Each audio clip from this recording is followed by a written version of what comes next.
Ladies and gentlemen, the Alabama Senate will now come to order. Our prayer today will be delivered by Samantha McDonald, president of the Delta Theta Omega chapter of the Alpha Kappa Alpha sorority in Mobile, Alabama. She is the guest of Senator Figures. Let us pray. Eternal God, we thank you for this day and for the privilege of gathering in this chamber where decisions are made that shape the lives of all Alabamians. We ask for your guidance for every elected official and staff member serving our state. Grant them wisdom, clarity, and a spirit of unity as they work together for the common good. We lift up the members of Alpha Kappa Alpha Sorority Incorporated, women devoted to scholarship and service to all mankind. Strengthen our commitment to service, justice, and collaboration as we partner with leaders across this state to move our communities forward. Allow our presence to reflect cooperation rather than division, partisanship rather than partisanship, and a shared desire to move Alabama forward. Bless the work done in this place. Cover this chamber with your peace. Steady the hearts of those who lead, and may the end result bring dignity, opportunity, and hope to every citizen in this great state. In your name we pray. Amen. Amen. Thank you. Today, the pledge will be led by Kendra Harris, Connections Chairman of the Delta Theta Omega chapter of Alpha Kappa Alpha Sorority, Inc. in Mobile. Kendra is a guest of Senator Figures. Attention, salute, pledge. I pledge allegiance to the flag of the United States of America and to the republic for which it stands, one nation, under God, indivisible, in liberty and justice for all. All right, thank you. Secretary, call the roll.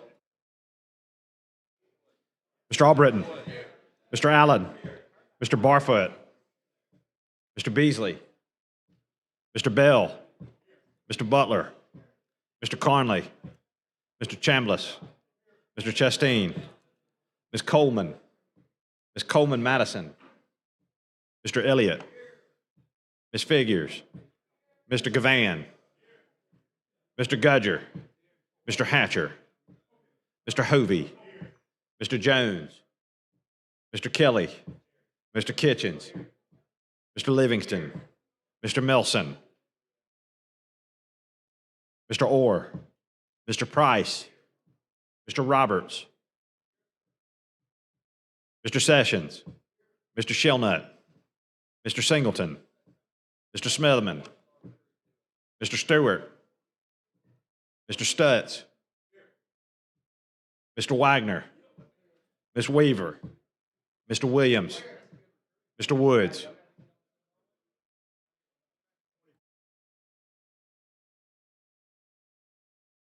Ladies and gentlemen, we have 24 senators present, which is a quorum. The Senate is ready to transact business. Mr. President. Senator Wagner. Move that we excuse absent senators. All right, any objection? Hearing none, so ordered. Mr. President. Senator Wagner. Move that we dispense with the reading of the journal from the previous legislative day and that we adopt said journal. All right, any objection? Hearing none, so ordered. Now move on to introduction of bills. Senator Chambliss. Mr. President, I move that committee reports be allowed throughout the legislative day. All right, can we do introduction of bills first? That's what we're on right now. Yeah, Introduction of bills Introduction of bills throughout the legislative day. All right, any objection? Hearing none, so ordered. All right, next motion. Move committee reports be allowed through the legislative day. All right, any objection? Hearing none, so ordered. And while you're at the mic, I know you have some guests in the gallery. When I call your name, the guests are Senator Chambliss, Senator Barfoot, and Senator Weaver, the employees of the Central Alabama Electric Cooperative. If y'all could please stand. Welcome to Alabama Senate. Good to have you today. Thank you, Mr. President.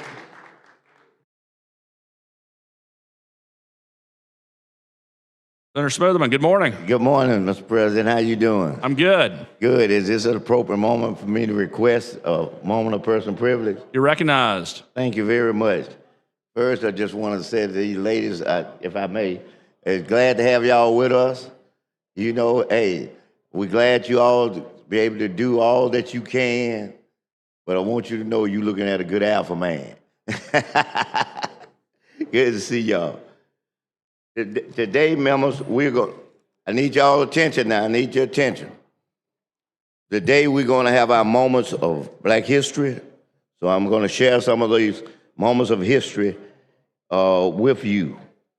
Today, we're going to be talking about first James Weldon Johnson. James Wilson Johnson was born in 1871 and died in 1938. He authored the African American National Anthem, and the song title is Lift Every Voice and Sing. The noted writer, lawyer, educator, and civil rights activist was a leading poet, editor, and mentor during the Harlem Renaissance. Johnson also was the first African American to serve at the National Association for the Advancement of Colored People, you formerly know it as the NAACP Executive Secretary, a post he held for 10 years from 1920 to 1930, and the first African American professor hired at New York University. Our next moment is A. Philip Randolph. For more than 60 years, Randolph, from 1889 to 1979, was a tireless champion of equal rights and equal opportunity as a leader in the civil rights movement, the American labor movement, and the Socialist Political Party.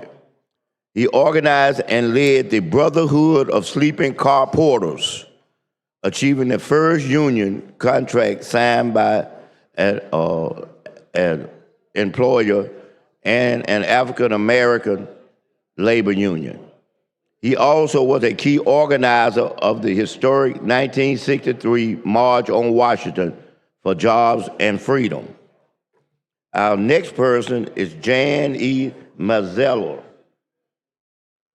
Ms. Mazeller, from 1852 to 1889, revolutionized the shoemaking industry with his invention of the shoe-lasting machine, which was able to duplicate and automate the previously slow, intricate process of joining the upper part of the shoe to the sole. In the same time, an expert shoe laster could produce 50 pairs, Mazeller's machine could produce up to 700 pairs. And our final person for today on our Moments of Black History is Percy LaVon Julian. Julian was born in 1899 and died in 1975. He was a pioneer in the chemical, synthetic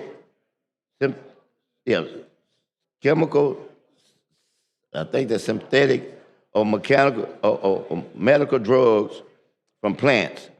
In other words, he used plants to develop medical drugs. He synthesized cortisone. You remember cortisone, what you're using now?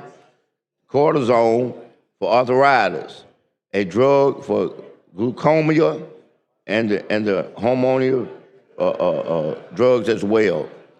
Julian, who earned more than 130 chemical patents, was the first African-American chemist inducted into the National Academy of Science. Thank you all for your attention, and these are our moments of Black history. Thank you, Mr. President. Thanks, Senator Smitherman. All right.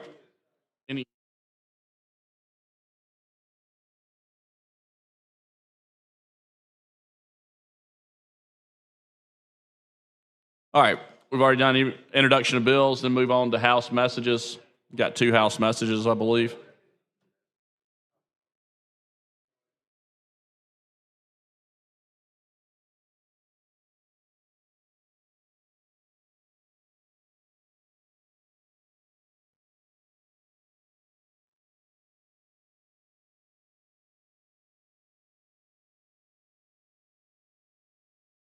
The Department of Archives and History, Senate Confirmation number 71, appointing Dolores R. Boyd to the Alabama Department of Archives and History Board of Trustees, is referred to the Committee on Confirmations.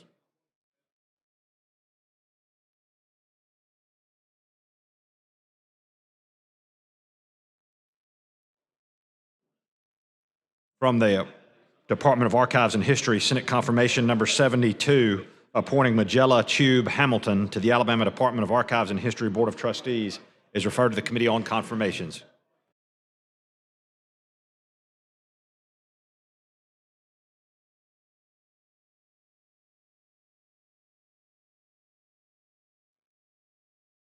All right, that concludes House messages. Now move on to committee reports. Secretary, call the first committee. From the Committee on Finance and Taxation, General Fund, Senate Bill number 182 receives a favorable report by a vote of 16 ayes and 0 nays.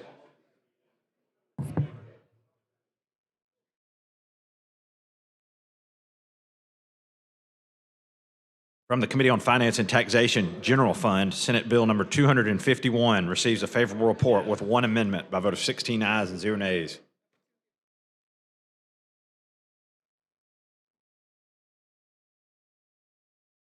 From the Committee on Finance and Taxation, General Fund, Senate Bill number 252 receives a favorable report by a vote of 16 ayes and 0 nays.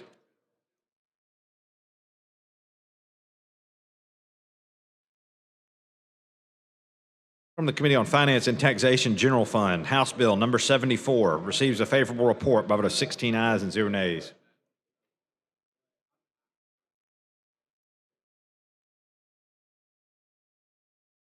House Bill number 100 from the Committee on Finance and Taxation, General Fund, House Bill number 159 receives a favorable report by a vote of 16 ayes and 0 nays. From Finance and Taxation, General Fund, House Bill number 292 receives a favorable report by a vote of 16 ayes and 0 nays.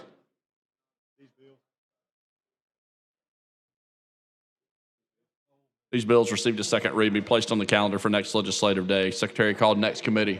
Mr.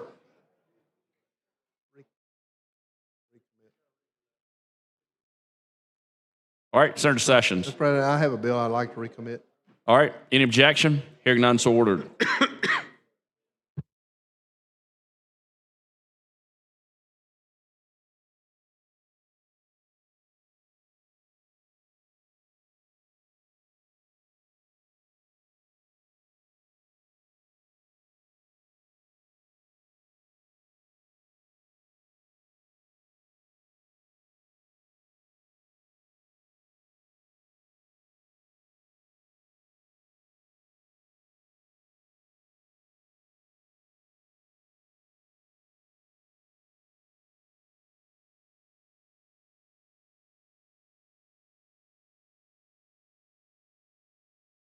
Senate Bill number 266 has been re-referred to the Committee on Tourism.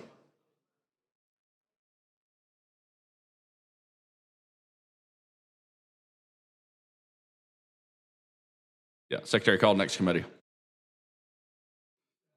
From Finance and Taxation, Education, House Bill number 151 receives a favorable report by a vote of 12 ayes and 0 nays.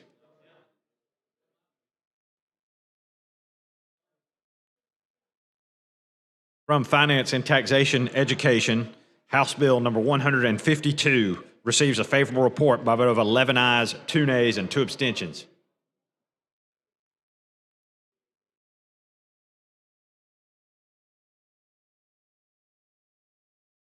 From Finance and Taxation, Education, House Bill number 138 receives a favorable report with substitute by a vote of 15 ayes and 0 nays.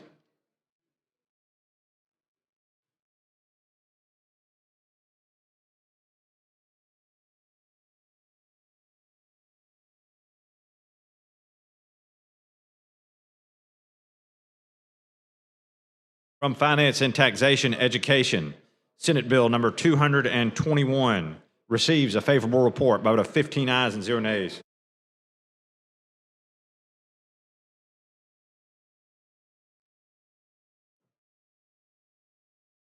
From Finance and Taxation, Education, Senate Bill number 190 receives a favorable report with substitute by a vote of 15 ayes and 0 nays.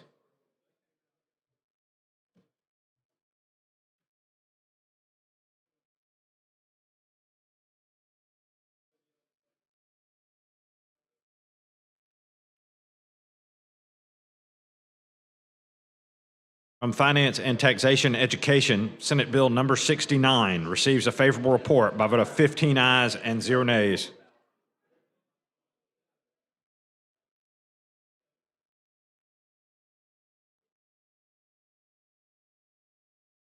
From Finance and Taxation Education, Senate Bill number 225 receives a favorable report by a vote of 13 ayes and 1 nay.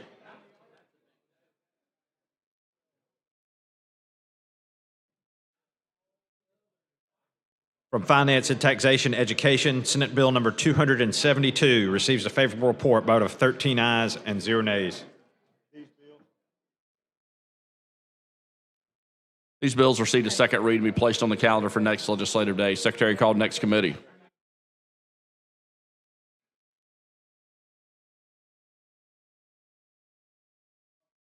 From the Committee on Confirmations, Senate Confirmation number 39, appointing Lila McNair to the Alabama Trust Fund Board, receives a favorable report by a vote of 11 ayes and 0 nays. Mr. President, I move that the Senate confirm Lila McNair to the Alabama Trust Fund Board using long roll. All right. Secretary called the long roll. Mr. Albritton. Mr. Allen. Mr. Barfoot. Mr. Beasley. Mr. Bell. Mr. Butler. Mr. Conley. Mr. Chambliss. Mr. Chastain. Ms. Coleman. Ms. Coleman Madison. Mr. Elliott. Ms. Figures. Mr. Gavan. Mr. Gudger. Mr. Hatcher. Mr. Hovey. Mr. Jones. Mr. Kelly. Mr. Kitchens.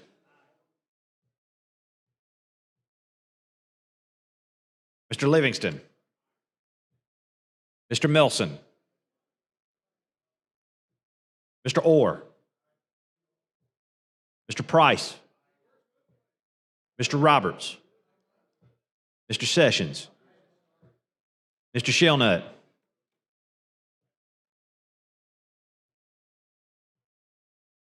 Mr. Singleton. Mr. Smitherman. Mr. Stewart. Mr. Stutz. Mr. Wagner. Ms. Weaver. Aye. Mr. Williams. Mr. Woods.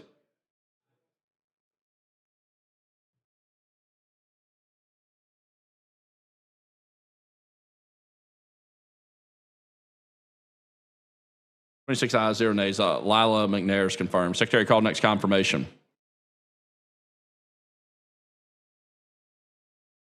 From the Committee on Confirmation, Senate Confirmation number 57, appointing Shane Nobley to the Credit Union Administration Board, receives a favorable report by a vote of 11 ayes and 0 nays. I move that the Senate confirm Shane Nobley to the Credit Union Administration Board using previous role. Any objection? Hearing none, so ordered. Mr. Albritton. Mr. Woods.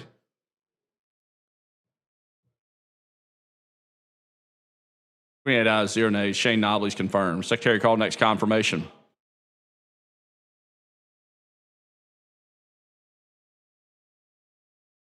From the Committee on Confirmation, Senate Confirmation number 58, appointing Steve Nix to the Credit Union Administration Board, receives a favorable report by a vote of 11 ayes and 0 nays. Move the Senate confirm Steve Nix to the Credit Union Administration Board using previous role. Any objection? Hearing none, so ordered. Mr. Albritton. Mr. Woods. 28 ayes, 0 nays. Steve Nix confirmed. Secretary called next confirmation. From the Committee on Confirmation, Senate Confirmation number 59, appointing Danny Varnon to the Credit Union Administration Board, receives a favorable report by a vote of 11 ayes and 0 nays. Move the Senate confirm Danny Vernon to the Credit Union Administration Board using previous role. All right, any objection? Hearing none, so ordered. Strawbritton. Mr. Woods. 29 ayes, 0 nays. Danny Varnon is confirmed. All right, Secretary, call the next confirmation. From the Committee on Confirmation, Senate Confirmation Number 60, appointing Kenneth Rush to the Credit Union Administration Board, receives a favorable report by a vote of 11 ayes and 0 nays. Senator Weaver. Move the Senate confirm Kenneth Rush to the Credit Union Administration Board using previous role. Any objection? Hearing none, so ordered. Strawbritton. Mr. Woods. 29 ayes, 0 nays. Kenneth Rush confirmed. Secretary, call the next confirmation. From the Committee on Confirmation, Senate Confirmation Number 54, appointing Elizabeth Smithart to the Alabama State Board of Human Resources, receives a favorable report by a vote of 11 ayes and 0 nays. Move the Senate confirm Elizabeth Smithart to the Board of Human Resources using previous role. All right, any objection? Hearing none, so ordered. Strawbritton. Mr. Woods. 29 ayes, 0 nays. Elizabeth Smithart is confirmed. Secretary, call the next confirmation.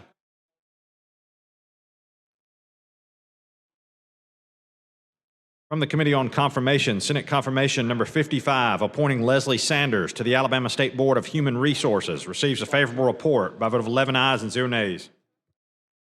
Move the Senate confirm Leslie Sanders to the Alabama Board of Human Resources using previous role. All right, any objection? Hearing none, so ordered. Strawbritton. Mr. Woods. 29 ayes, 0 nays. Leslie Sanders confirmed. Secretary, call next confirmation. From the Committee on Confirmation, Senate Confirmation Number 56, appointing Wayne Sellers to the Alabama State Board of Human Resources, receives a favorable report by a vote of 11 ayes and 0 nays.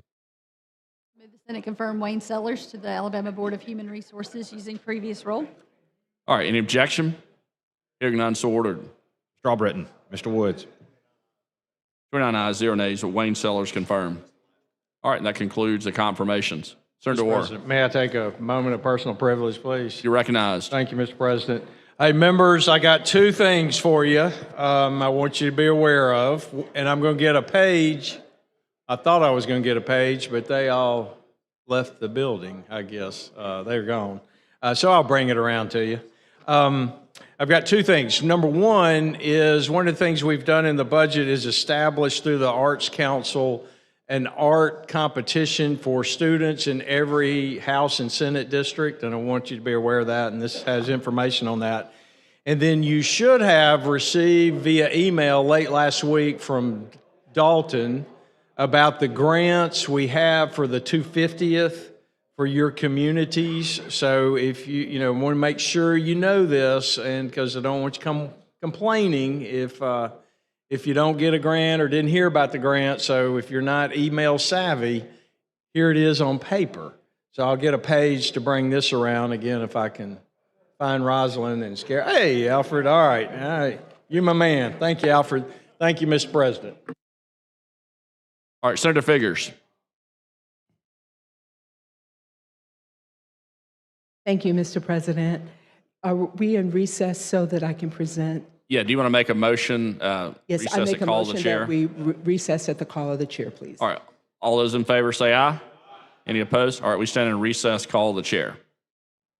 All right. Thank you, Mr. President.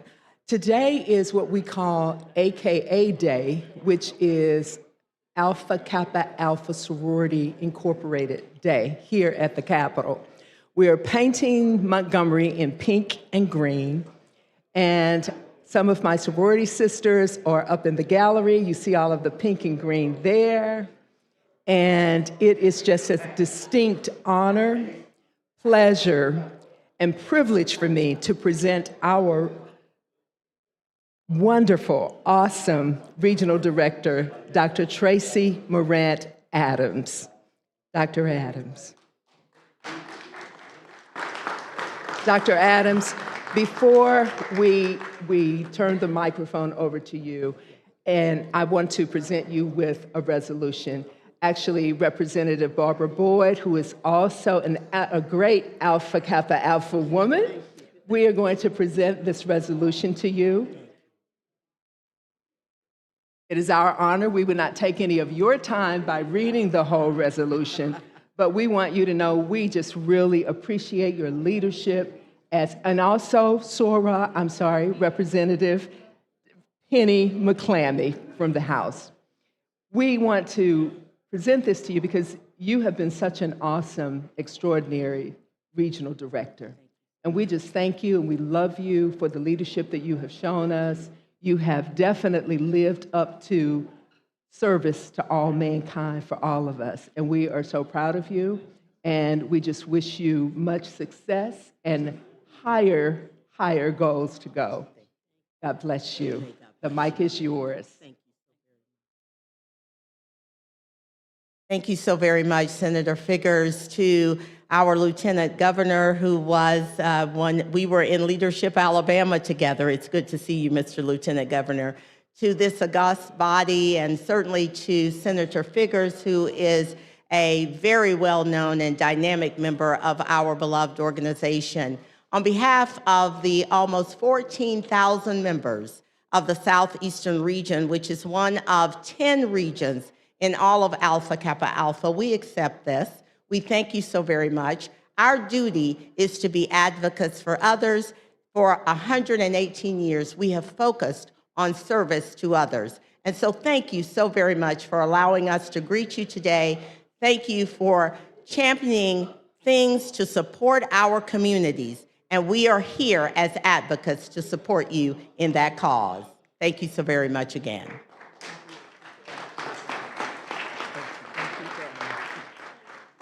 Thank you, Mr. President, and thank you, members of the Senate. All right, great to have you all in the Alabama Senate today. You'll have a wonderful day. Thank you so much.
All right, the Senate is back in session. Secretary, when you get ready, call the next committee.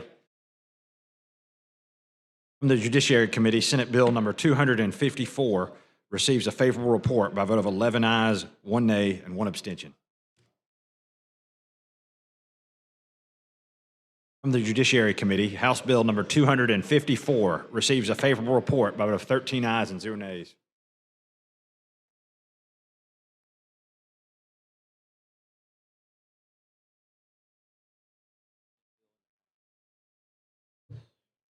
From the Judiciary Committee, Senate Bill number 106 receives a favorable report by a vote of 13 ayes and 0 nays.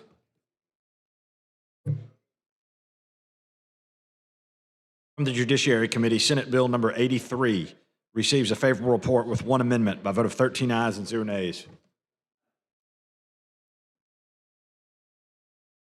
From the Judiciary Committee, Senate Bill number 239 receives a favorable report by a vote of 13 ayes and 0 nays.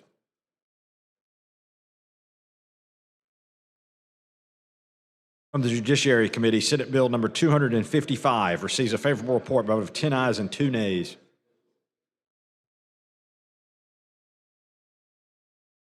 From the Judiciary Committee, Senate Bill number 240 receives a favorable report by a vote of 10 ayes and 2 nays. From the Judiciary Committee, Senate Bill number 173 receives a favorable report with 1 amendment by a vote of 11 ayes and 0 nays. These bills received a second reading and be placed on the calendar for next legislative day. Secretary, call the next committee. From the Committee on State Government Affairs, Senate Bill number 271 receives a favorable report by a vote of 8 ayes and 0 nays. This bill has received a second reading and be placed on the calendar for next legislative day. Secretary, call the next committee. From the Committee on Education Policy, Senate Bill number 209 receives a favorable report by a vote of 5 ayes, 0 nays, and 2 abstentions. From the Committee on Education Policy, Senate Bill number 248 receives a favorable report with 1 amendment by a vote of 8 ayes and 0 nays. From the Committee on Education Policy, House Bill number 122 receives a favorable report by a vote of 9 ayes and 0 nays.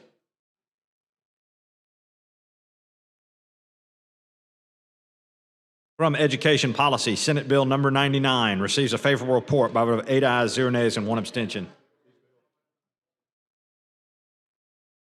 These bills received a second reading and be placed on the calendar for next legislative day. Secretary, call the next committee.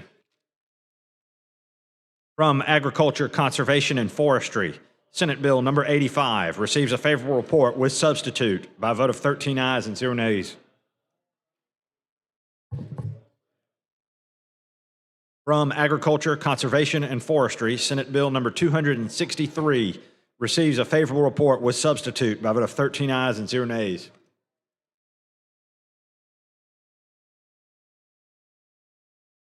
From Agriculture, Conservation, and Forestry, House Bill number 277 receives a favorable report by a vote of 13 ayes and 0 nays.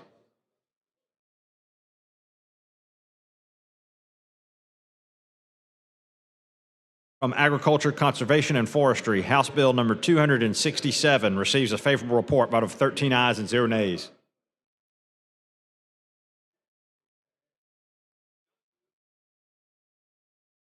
From Agriculture, Conservation, and Forestry, Senate Bill number 288 receives a favorable report with substitute by a vote of 8 ayes and 3 nays and 2 abstentions. These bills received a second reading and be placed on the calendar for next legislative day. Secretary, call the next committee. From the Committee on Fiscal Responsibility and Economic Development, House Bill number 168 receives a favorable report by a vote of 8 ayes and 3 nays.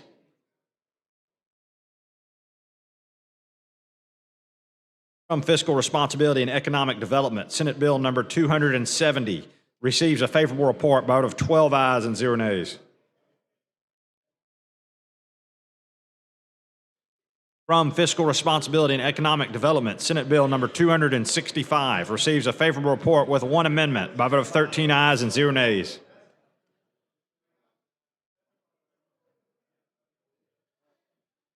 From Fiscal Responsibility and Economic Development, Senate Bill number 220 receives a favorable report by a vote of 13 ayes and 0 nays.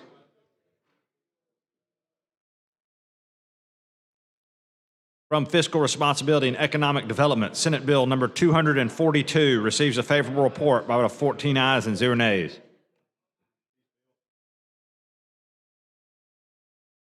These bills receive a second reading to be placed on the calendar for next legislative day. Secretary called next committee. From the Healthcare Committee, Senate Bill number 63 receives a favorable report with substitute by a vote of 9 ayes, 0 nays, and 1 abstention.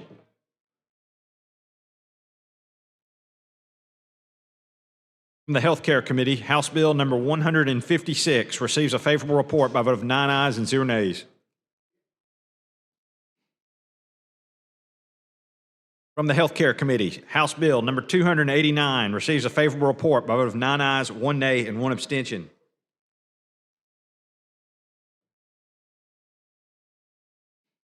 From the Healthcare Committee, Senate Bill number 84 receives a favorable report by a vote of 8 ayes, 1 nay, and 1 abstention.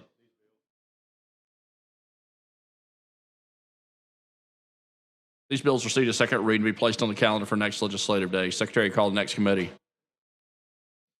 From the Committee on Tourism, Senate Bill number 234 receives a favorable report by a vote of 10 ayes, 0 nays, and 1 abstention.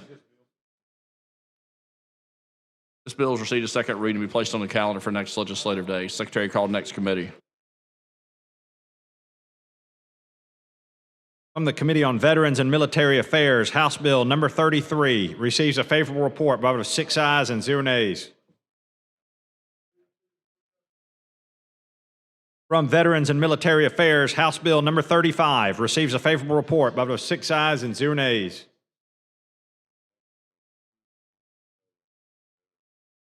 From Veterans and Military Affairs, House Bill number 274 receives a favorable report by a vote of 6 ayes and 0 nays.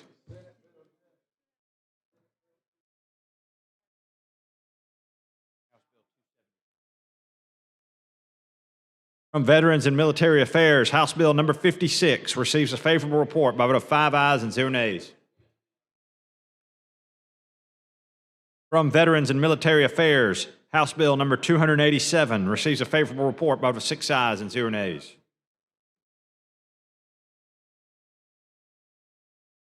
From Veterans and Military Affairs, Senate Bill number 229 receives a favorable report by a vote of 6 ayes and 0 nays.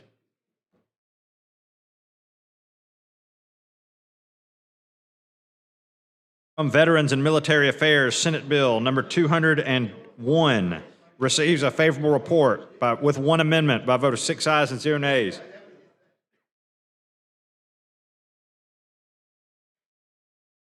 From Veterans and Military Affairs, Senate Bill number 216 receives a favorable report by a vote of 6 ayes and 0 nays.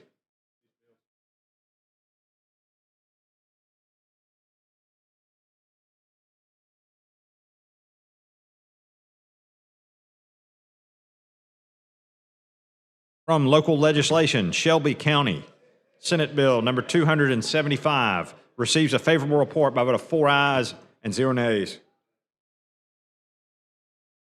From Local Legislation, Shelby County, Senate Bill number 276 receives a favorable report by a vote of 4 ayes and 0 nays.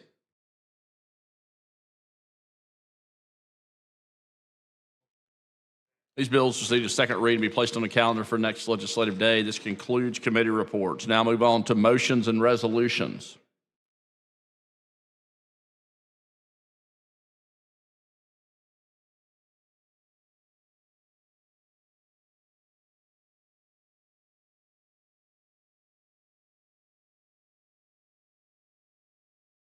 Mr. President, I have some resolutions from rules. All right, Secretary, read and receive the resolutions from rules, please.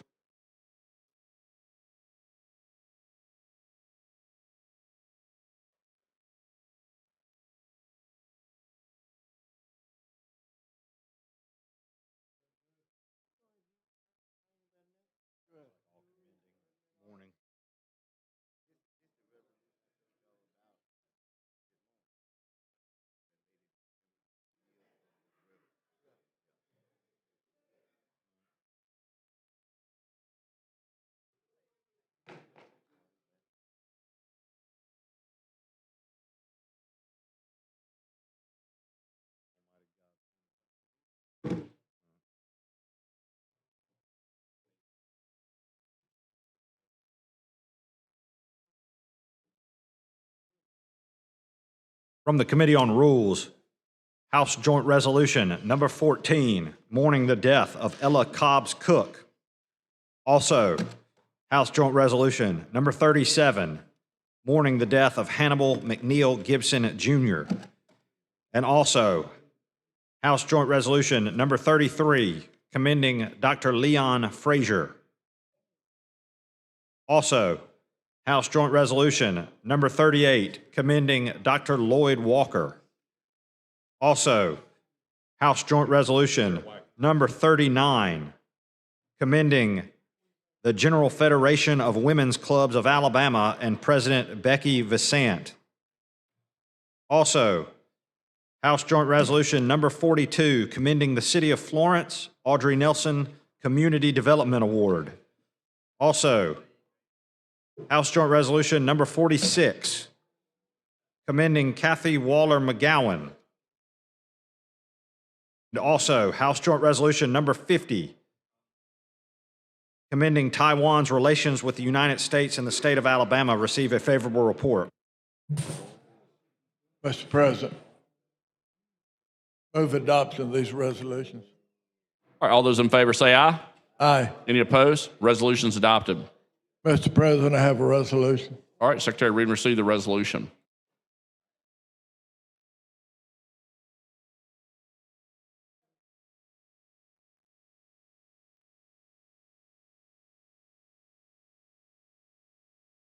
From the Committee on Rules, House Joint Resolution establishing the Crime Clearance Data Task Force receives a favorable report. Mr. President, move adoption resolution. All right, all those in favor say aye. Aye. Any opposed? Resolution is adopted. Mr. President, I have a resolution from Rules. All right, Secretary, read and receive the resolution from Rules.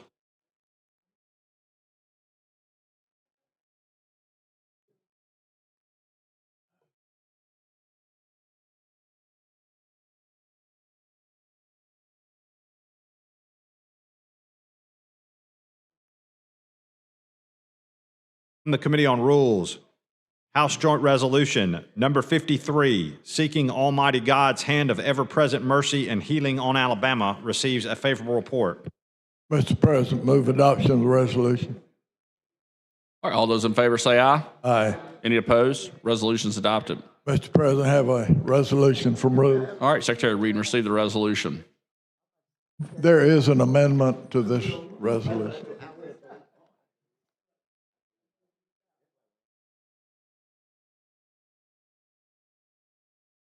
From the Committee on Rules, House Joint Resolution number 51, creating the Artificial Intelligence and Children's Internet Safety Study Commission, receives a favorable report with amendment. Mr. President, I have an amendment. All right, Secretary, read and receive the amendment, please.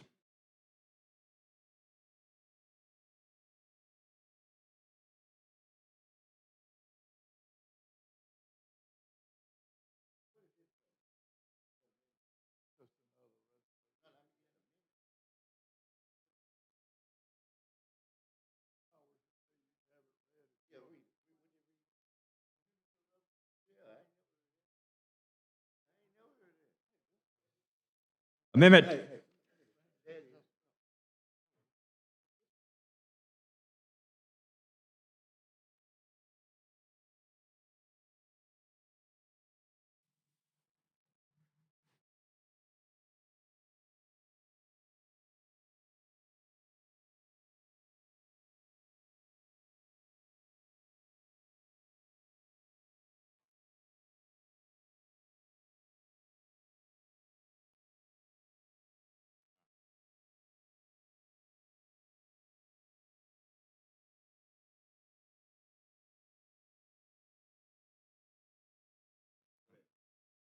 Amendment to House Joint Resolution 51.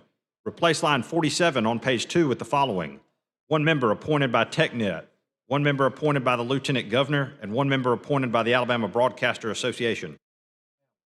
All right, do you want to speak to the amendment? Move adoption of the amendment. All right, Senator Smitherman wants to speak to the amendment. Thank you. Can I get a copy of this resolution? I mean, it seems like it's appointing folks, setting boards up and everything, and I just want to make sure that I know what we're doing, because I thought we were doing congratulatory things, and you know, and that. So if we going deeper than that right now, I need to have a clear understanding. That's all. I mean, you know, we can do All it. right. The body can do what it chooses, but So I what do need you need a copy of the amendment or the resolution? both of them. All right. So I can talk about them and find out what we doing. We're going to get know? you a copy.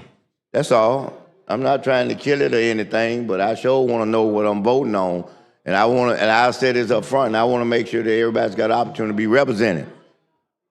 That's the first thing I want to say. You know, so I don't know what it says. It may provide that opportunity, but you know, I think I need to know. You know, if nothing else, I just need to know. And no, I'm not trying to prolong nothing because I got a resolution I want to pass. So I thought I'd tell you that. So I'm not up here. And while they doing that, I'm going to talk about my resolution so you all won't have to worry about it. This resolution, and I want all y'all to be a part of it, is commending Mrs. Alicia Cannon on 50 years of serving the state of Alabama and the Alabama judicial system. Yeah, y'all, you know her. Yeah, 50 years. So that's what I'm bringing it for the judicial system. And but so y'all can see that I'm really up here for another reason. But I thought all these were, and I'm not fault. You know, it ain't the chairman's fault. I'm just saying I thought nobody that we were just doing congratulatories. And then when I hear this, and I may not have any problem with that with this one, but I just want to know again, what is it that we are doing in terms of appointing, and then amendment comes in, you know, and sure, that's the first impression amendment for me because I hadn't had a chance to see it. So, and when I said see it, I want to see it in relationship to the resolution, not just see it, because I don't know what impact that changes something. Amendment changes things, and so I just want to know what is changing from what to what, you know, in that, and then see if that's the situation.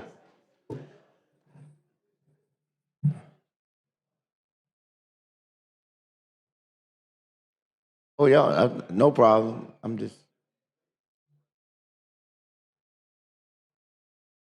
No, this is one of them good days for me. We like good days, It's Senator. pretty outside. Gonna be 70, 71. I think they're making you some copies over there. And the basketball practice is gonna be at the fourth period in school, so I can't get back. So I ain't got to worry about basketball. Okay.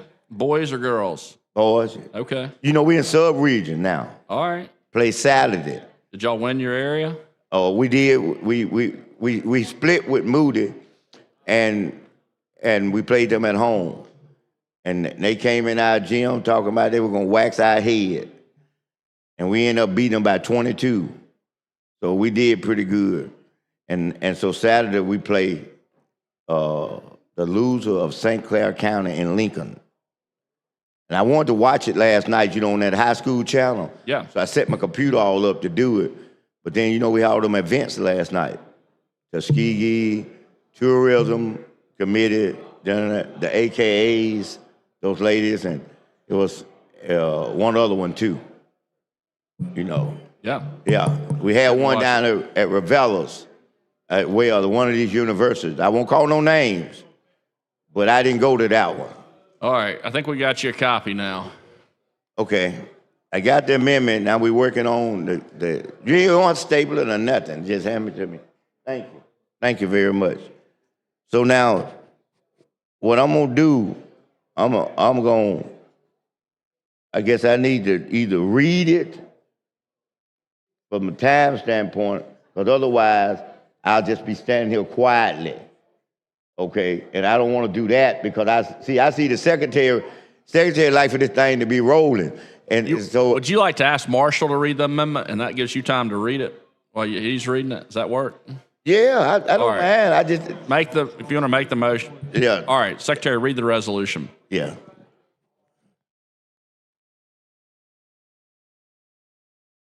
House Joint Resolution 51, establishing the Study Commission on Artificial Intelligence and Children's Internet Safety. Whereas artificial intelligence, social media, and the internet are widely used by children with minimal safeguards in place.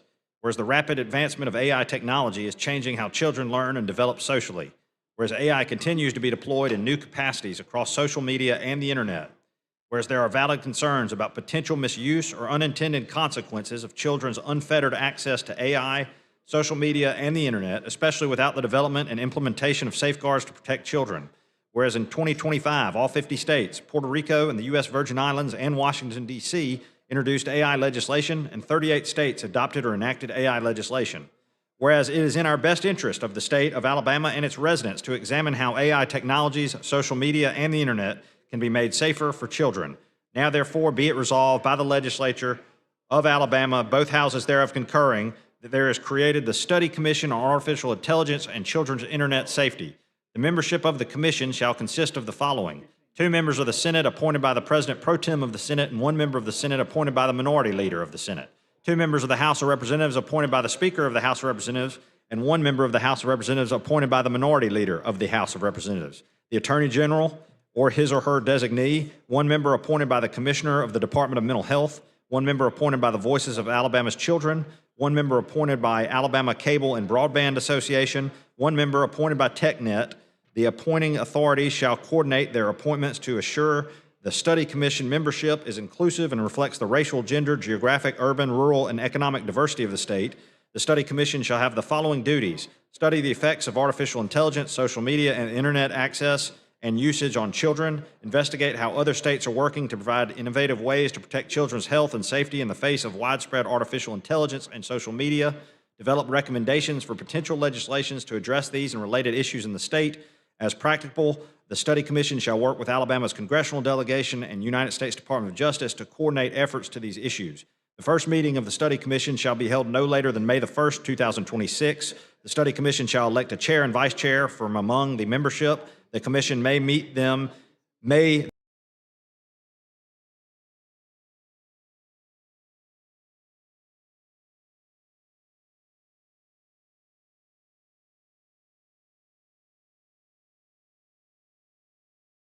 then meet as necessary, but may be reimbursed for necessary expenses in attending the meetings of the Study Commission pursuant to the policies of their respective appointive authority. The Study Commission. Mark, I think he's good. I'm good. I wanted to know what we were trying to do. All right. And I'm pleased with that. And here's the amendment. I guess I got a copy of it. Okay. You can come on back up and. All right. So we got pick 2 up your motions. job. Yeah. First, Senator Wagner, we need to adopt the amendment first. Can you make Correct. that motion? Yes. Move that we adopt the amendment. All right. All those in favor say aye. Aye. Any opposed? All right. Amendment's adopted. Move that we adopt the resolution as All right. amended. All those in favor say aye. Aye. Any opposed? Resolution is adopted. All right. Thank you. Senator Smitherman. Mr. President, Senator Smitherman. just because I want to have an opportunity to observe protocol, I see the majority whip over there. Now, that's the minority whip, but that's the majority whip. So let him, if I would yield to him to go first. All right. Senator Chambliss. You're too kind, Mr. Whip. Mr. President, I have 2 resolutions of commendation here. The first is a SJR celebrating the 100-year birthday of Mary Frances Holland, and I'd ask for immediate consideration. All right. Any objection? Hearing none, so order. Secretary, read and receive the resolution, please. Joint Resolution number 43 by Senator Chambliss celebrating the centenary of Mary Frances Holland. Mr. President, I move adoption of the resolution. All those in favor say aye. Aye. Any opposed? Resolution is adopted. All right. Senator Chambliss. Mr. President, I have a second congratulatory resolution for the Stanhope Elmore boys bowling team who has won the state championship. I ask for immediate consideration. All right. Any objection? Hearing none, so order. Secretary, read and receive the resolution.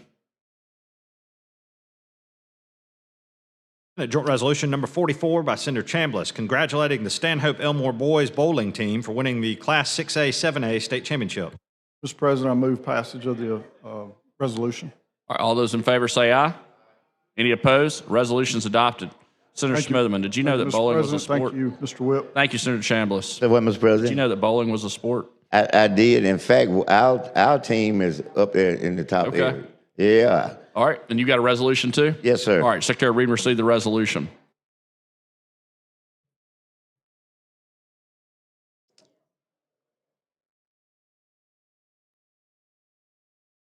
Senate Joint Resolution number 45 by Senator Smitherman commending Alicia Cannon for over 50 years of service to the state of Alabama and the Alabama judicial system. Mr. President, could I request that to be read? Sure. Secretary, read the resolution. High school sport, I didn't know that. Senate Joint Resolution commending Alicia Cannon on 50 years of service to the state of Alabama and the Alabama judicial system.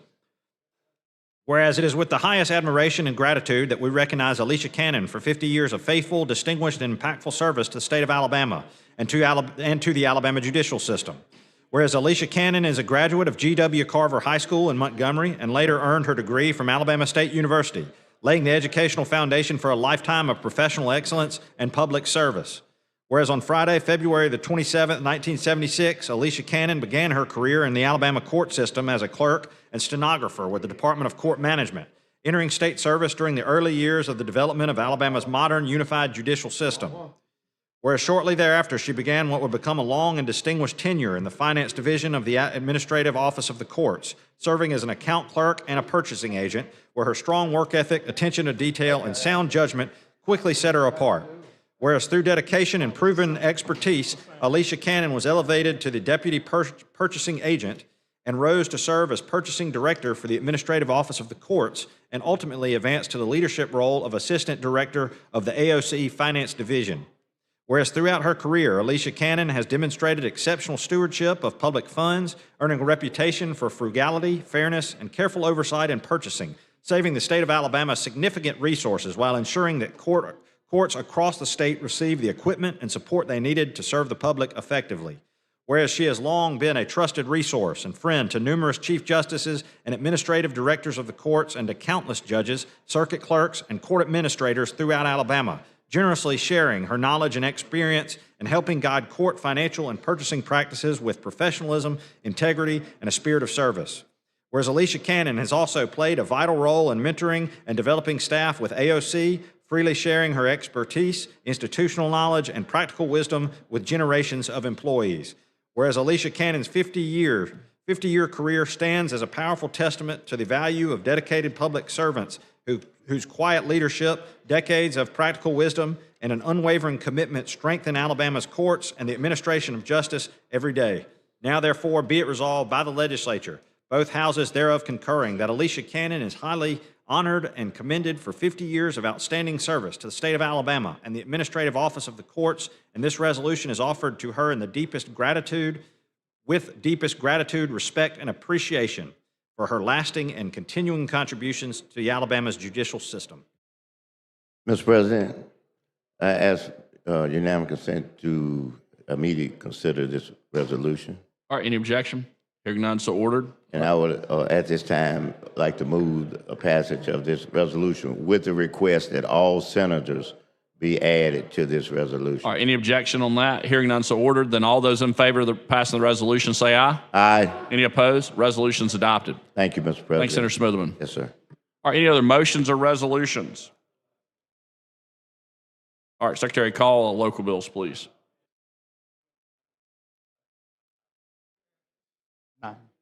On page 32 of the calendar, House Bill number 82 by Representative Simpson regarding Baldwin County. BR pending. Mr. President, I move the BIR using the previous role. All right, any objection? Hearing none, so ordered. Mr. Albritton. Mr. Woods. 29 ayes, 0 nays. The BR is adopted. Secretary, call the bill. Page 32 of the calendar, House Bill number 82 by Representative Simpson regarding Baldwin County. Mr. President, I move final passage using the previous role. All right, any objection? Hearing none, so ordered. Mr. Albritton. Mr. Woods. 29 ayes, 0 nays. House Bill 82 passes. Secretary, call next local bill. Page 32 of the calendar, House Bill number 202 by Representative Fidler regarding Baldwin County. BR pending. Mr. President, I move the BIR using the previous role. All right, any objection? Hearing none, so ordered. Mr. Albritton. Mr. Woods. 29 ayes, 0 nays. The BR is adopted. Secretary, call the bill. On page 32 of the calendar, House Bill number 202 by Representative Fidler regarding Baldwin County. Mr. President, I move final passage using the previous role. Any objection? Hearing none, so ordered. Mr. Albritton, Mr. Woods. 29 ayes, 0 nays. House Bill 202 passes. Secretary, call next bill. On page 32 of the calendar, House Bill number 191 by Representative Baker, a proposed constitutional amendment regarding Escambia County. BR pending. Mr. President, I move BR using the previous roll. Any objection? Hearing none, so ordered. Mr. Albritton, Mr. Woods. 29 ayes, 0 nays. The BR is adopted. Secretary, call the bill. On page 32 of the calendar, House Bill number 191 by Representative Baker, a proposed constitutional amendment regarding Escambia County. Mr. President, I move final passage using previous roll.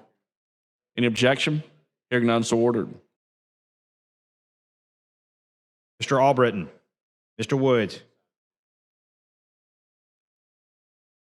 29 ayes, 0 nays. House Bill 191 passes. Secretary. Mr. President, I move certification using the previous roll.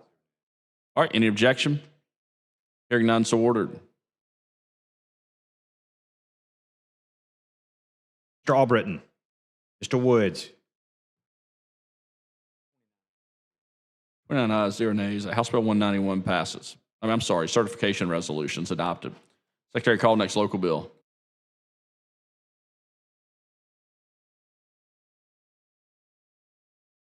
On page 32 of the calendar, Senate Bill number 212 by Senator Woods, a proposed constitutional amendment regarding Fayette County. BR pending. Mr. President, I move the BR using the previous roll. Any objection? Hearing none, so ordered. Mr. Albritton, Mr. Woods. 29 ayes, 0 nays. Senate Bill 212, the BR is adopted. Secretary, call the bill.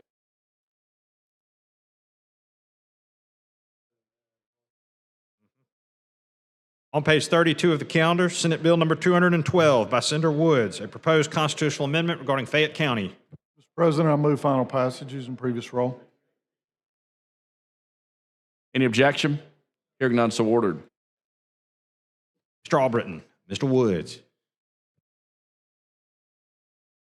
29 ayes, 0 nays. Senate Bill 212 passes. Mr. President, I move certification using the previous roll. Any objection? Hearing none, so ordered.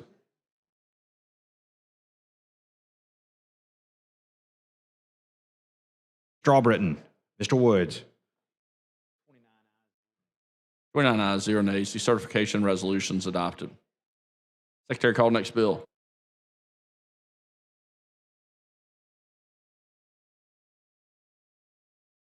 On page 33 of the calendar, Senate Bill number 213 by Senator Woods, a proposed constitutional amendment regarding Lamar County. BR pending. Mr. President, I move BR using the previous roll. Any objection? Hearing none, so ordered. Mr. Albritton, Mr. Woods.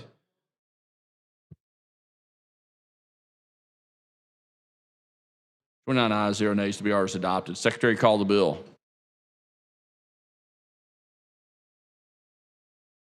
On page 33 of the calendar, Senate Bill number 213 by Senator Woods, a proposed constitutional amendment regarding Lamar County. Mr. President, I move final passage using previous roll. Any objection? Hearing none, so ordered. Mr. Albritton, Mr. Woods. 29 ayes, 0 nays. Senate Bill 213 passes. Mr. President, I move certification using previous roll. All right, any objection? Hearing none, so ordered. Mr. Albritton, Mr. Woods.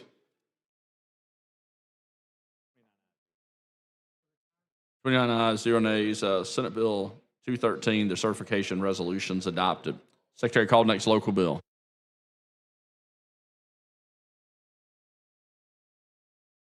Page 33 of the calendar, Senate Bill number 202 by Senators Hatcher and Barfoot regarding Montgomery County. BR pending. Mr. President, I move BR using the previous roll. Any objection? Hearing none, so ordered. Mr. Albritton, Mr. Woods.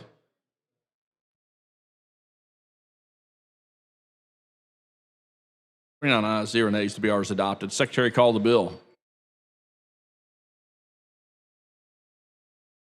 On page 33 of the calendar, Senate Bill number 202 by Senators Hatcher and Barfoot regarding Montgomery County. Mr. President, I move final passage using previous rule.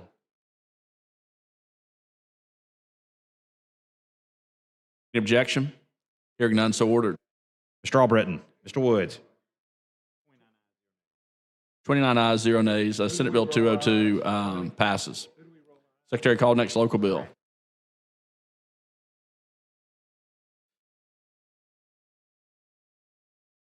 Page 33 of the calendar, House Bill number 90 by Representative Hill, a proposed constitutional amendment regarding St. Clair County, BIR pending.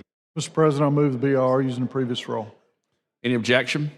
Hearing none, so ordered. Mr. Albritton, Mr. Woods. 29 ayes, 0 nays. The BR is adopted. Secretary, call the bill.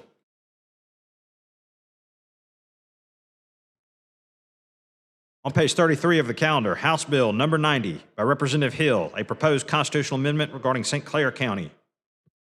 Mr. President, I move final passage using the previous rule. Any objection? Hearing none, so ordered. Mr. Albritton, Mr. Woods. 29 ayes, 0 nays. House Bill 90 passes. Secretary. Mr. President, I move certification using the previous rule. All right, any objection? Hearing none, so ordered. Mr. Albritton, Mr. Woods. 29 ayes, 0 nays. Certification resolutions adopted. All right, Secretary, call next local bill. On page 33 of the calendar, House Bill number 160 by Representative Bolton regarding Tuscaloosa County, BIR pending. Mr. President, I move BR using the previous rule. Any objection?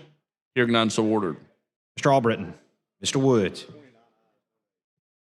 29 ayes, 0 nays. The BR is adopted. Secretary, call the bill. On page 33 of the calendar, House Bill number 160 by Representative Bolton regarding Tuscaloosa County. Mr. President, I move final passage using the previous rule. All right, any objection? Hearing none, so ordered. Mr. Albritton, Mr. Woods. 29 ayes, 0 nays. House Bill 160 passes. All right, Secretary, call next local bill. On page 33 of the calendar, Senate Bill number 241 by Senator Woods regarding Walker County, BR pending. Mr. President, I move the BR using the previous rule. All right, any objection? Hearing none, so ordered. Mr. Albritton, Mr. Woods. 29 ayes, 0 nays. The BR is adopted. Secretary, call the bill. On page 33 of the calendar, Senate Bill number 241 by Senator Woods regarding Walker County. Mr. President, I move final passage using the previous rule. Any objection? Hearing none, so ordered. Mr. Albritton, Mr. Woods. 29 ayes, 0 nays. Senate Bill 241 passes. Thank you, Mr. President. Thanks, Senator Chambliss. All right, that concludes local bills. Senator Wagner. Mr. President, have a report from the Committee on Rules. All right, Secretary Reed, receive the special order calendar, please. From the Committee on Rules, Senate Resolution number 46, Special Order Calendar. Be it resolved by the Senate of the Legislature of Alabama that immediately upon the adoption of this resolution, the following business in the order set forth below shall be the special and paramount order of business for the 12th legislative day, taking precedence over the regular order of business or any pending or unfinished business. On page 20 of the calendar, Senate Bill number 92 by Senator Orr regarding campaign contributions. On page 14, Senate Bill number 124 by Senator Sessions regarding state waters. On page 15, Senate Bill 138 by Senator Roberts regarding franchises. On page 4, Senate Bill 148 by Senator Allen regarding municipalities. On page 30, Senate Bill 259 by Senator Singleton regarding counties and municipalities. On page 28, Senate Bill number 194 by Senator Gavan regarding ethics. On page 12, Senate Bill 196 by Senator Livingston regarding competitive bidding. On page 10, Senate Bill number 72 by Senator Chasteen regarding the Commission on Higher Education. On page 9, Senate Bill number 74 by Senator Chasteen regarding the Math and Science Teacher Education Program. On page 28, Senate Bill number 160 by Senator Woods and others regarding athletic trainers. On page 25, Senate Bill 215 by Senator Melson regarding the Home Builders Licensure Board. On page 8, Senate Bill 107 by Senators Figures and Gudger regarding the Board of Funeral Services. And on page 16, Senate Bill 233 by Senator Bell regarding crimes and offenses. Mr. President, Senator Wagner. move that the Senate adopt the report from the Committee on Rules using the previous roll call. Any objection? All right.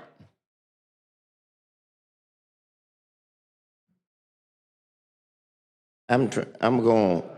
When I know you weren't focusing on just me, but when I was walking over there, I was getting ready to walk over there because I didn't see any pages over here, and so I see them over there, and if they'll bring, I want to get a copy of a couple bills. Y'all pages listing over there.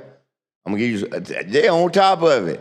All right, I'm gonna give you some numbers, and if y'all go out there, give me SB 92. Give me 138. Give me 148. Let's see. Let me see. And that's it for now. Y'all got that? Okay. The reason I ask for those because anytime I see situation where it's going to have an impact directly on students, on citizens, or on us being the legislature, then I like to know what it is specifically that I'm voting for. And because y'all heard me say this before, and you may hear me say it again. So we have a tendency for the love of whatever it's called, we unconsciously take our own little rights away from our own selves, which makes no sense to me. You know, it should not be, we should not look at ourselves in terms of our rights as regular citizens any different from any other citizen, those rights. We shouldn't at all. We shouldn't have to penalize ourselves to give public service by eliminating or denying our own ability to be able to participate in our process as citizens. Because at the end of the day, when you're through serving in these capacities, you still are a citizen. So I've seen us do that before in here. I've seen it. You know, we'll say that we did that to ourselves with all these buildings. You know, imagine me coming here in '94, and I can go down the list. The new history archive building, the new forensic science building. That's just a name too. We building buildings for everybody in the world. And we said, well, what folk gonna think if we get a place? We in a place that's leaking. And we getting a new one. But I have to give the analysis to show the people who, even here in the gallery, what I'm talking about. We sitting around here all these years in a building that's got asbestos, that leaks, that the water sits up, mold and mildew, and thank you, and everything else. And everybody's scared to build a new building. What folk gonna think? They gonna think that you got some good sense to get out of a situation like this. And you know, just to remind me of this situation, Tuesday, it's too bad Tuesday, Mr. Secretary, and you don't took care of the problem, but my office was trying to flood. On 7th floor leaking. Yeah, don't worry about it. It ain't leaking now because it ain't raining. So don't worry about it right now. But I was sharing why I'm more support why we need our building. This thing about to fall apart over here. About to fall apart. And so I won't tie you up no more. I just wanted to share that part with you. But that's why I'm up here. That's why I said what I said. I don't know why. Well, I don't know we ought to do that. Yeah, we ought to do that. If you thirsty for some water, and somebody else thirsty for some water, wait, let me stop. What they tell you on the airplane? They say, if in the case of emergency, put the oxygen on you first. Am I wrong? Then go help somebody. That's what we need to do in here. You know what I mean? Why we do not help the causes that we know are important, why are we afraid to do that? Or hesitant, I won't say afraid, to do that. So that's why I had to give you all those analysis as to why I'm up here. We over here talking, the first one talking about campaign contributions. You know, are we talking about, I don't know what we're talking about. I ain't gonna say what we're talking about. That's why I got the bill. I'm not gonna do that. I'm not gonna taint that bill by saying something that ain't even in there, because I don't know. But that's why I got the bill. So I do wanna have a little conversation today on a few bills to get a better understanding. More than anything, because I don't know. See, sometimes, think about this scenario. Think about it. And I just talk about my own self. I can't talk about nobody else. I'm not on every committee in the Senate. The only thing I hear about a bill on a committee that I'm not on is when they read the titles, I guess, up here to get an idea of what a bill might be about, not necessarily what the contents of it. After that, you know, when the next time that I hear something about this bill, if I'm not on the committee, it's right out here on the special order calendar, which you get a day, which, you know, I appreciate that, but you get a day before, okay? You get a day before or evening before, which is fine. I'm not complaining about our process here. But I'm trying to let people understand that it's reasonable for me to be standing up here to find out about what it is that I'm voting on when this is my first impression of a particular bill. Now, granted, my colleague from Jefferson County, he has a bill, I think. I didn't even know your bill was on here today. I know you've been talking to me about it, but I didn't know it was on here today. So, but that's a plus. You've talked to me twice about that, okay? And gonna provide me a little sheet, I think, that will help me understand it better. Well, that's different. I can just tell you that other than that bill right there, for my colleagues in Jefferson County, and I stand corrected if I'm wrong. I'll stand and yield to somebody to come to the mic if they need to correct what I'm gonna say. And we'll accept it. Positive. But he the only one that said anything to me. Out of everybody on this agenda, they ain't talking about the last bill. The last one, that senator we kind of been off and on, but that was out of committee. I was on that committee. But I'm talking about bills where I'm not on a committee. This is my first impression. So yes, it's only reasonable that I'm gonna ask, what am I voting on? What is this supposed to do and not do? You know, that's why so many times, if you followed me over the last tenure that I've been in this body, is that when I run into bill, and this is a kind of a common announcement for people who don't know, that's the new people, not y'all who've been here with me, but the new ones, and it's this.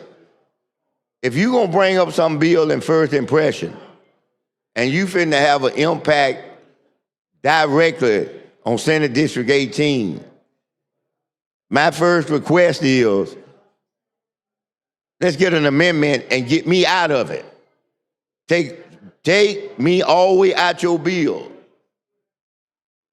Now, if it's something county-wide, I'll yield to the wishes of my delegation because we all handle the county. But if it ain't something that concerns them, I want you to take the whole county out. Do 66 counties. Just leave us alone. That's all I want you to do. I ain't trying to change what you want to do at your place. Don't be forcing it on me and my people. Don't force it on us. That's all I'm saying. So when I see stuff in bills that whether, you know, and your intent is, I'm not saying about having an ill intent when they do that, but see, it go back to what I said about the airplane. You're not analyzing the incidental consequences it's gonna cause for people I represent, because you have no reason to. You're looking at your goal, which is straight down the runway. I have to be looking at the wings and under the wings. I know you got the runway covered, so I don't have to do that. But I do have to do that part, okay? I do have to do that. So that's why, as I said, I've got to talk a little bit. Not talk myself. I want to talk to the person who's sponsoring the bill, because I want to really understand it. Y'all know how it is. I don't have to have no help for me to stand up and just be talking, but I'm not up here for that purpose. I'm up here trying to see what impact the bills that I'm going to be discussing with the sponsor will have on the people that I represent, so that I can better represent them, or work on getting an amendment that will either keep it intact and be a positive impact on the citizens I represent, or just put one little line. Please delete line 6 to 7, 8, and 9. Just delete them. That's all you got to do. So I won't be touching what you trying to get done back at home. That is not my intent. I want to say that again, so nobody be wondering. It's nothing like that. It's just that I want to make sure that those kind of things don't happen unintendedly. And I think in this case that if it did happen, it would be unintendedly. I don't think anybody coming up here with an intent to cause some kind of difficulty for the people I represent in Senate District 18. I do not think that. But sometimes you have accidental consequences in situations. And so that's what I would like to make sure in that regard. So Senator from Jefferson County, as you know, when you decide to get up and just kind of move around, when you move, come by here and hand me that piece of paper. Oh, it's on my desk. Okay. All right. I can't leave this and go get the desk right now, so I can do that when you come up. Okay. All right. Now, based on what you told me so far, I don't have no problem. I don't have no problem. You cleared up some stuff. You know, I just want us to look in there to see if it's let me just tell you from a lawyer standpoint what I'm looking for. And you'll be able to tell me already, because I know you studying it right now, is that whatever that action is, if they're required to do something, I don't mean out of the what you call that? What them kind of money you said them folks got? Trying to buy all this stuff. Hedge, what's that, hedge fund? Yeah, but it just is in a situation, not what you trying to do, but the other folks. You know, I'm looking for may or shall. You see what I mean? May let you do what you talk about. You know, shall mean you got to keep mobile. See what I mean? So I'm just looking for that. You already explained to me what they trying to do. And I'm in agreement with what you're trying to prevent them from doing. So, okay? So we 3/4 of the way already where you want to go. This is just a matter of me getting an understanding. Then we'll move on. The first bill, I'm still looking for that. Where the sponsor? He's not in here. He's not in here, is he? I don't see him out there. Is he out there? No. I don't need him. You know, I think he done read the tea leaves wrong. He thinking there's a filibuster. This ain't no filibuster. There's an information buster. I'm trying to get some information. You know, this ain't no filibuster. You know, if it was something like a filibuster, I had my Mountain Dew right here.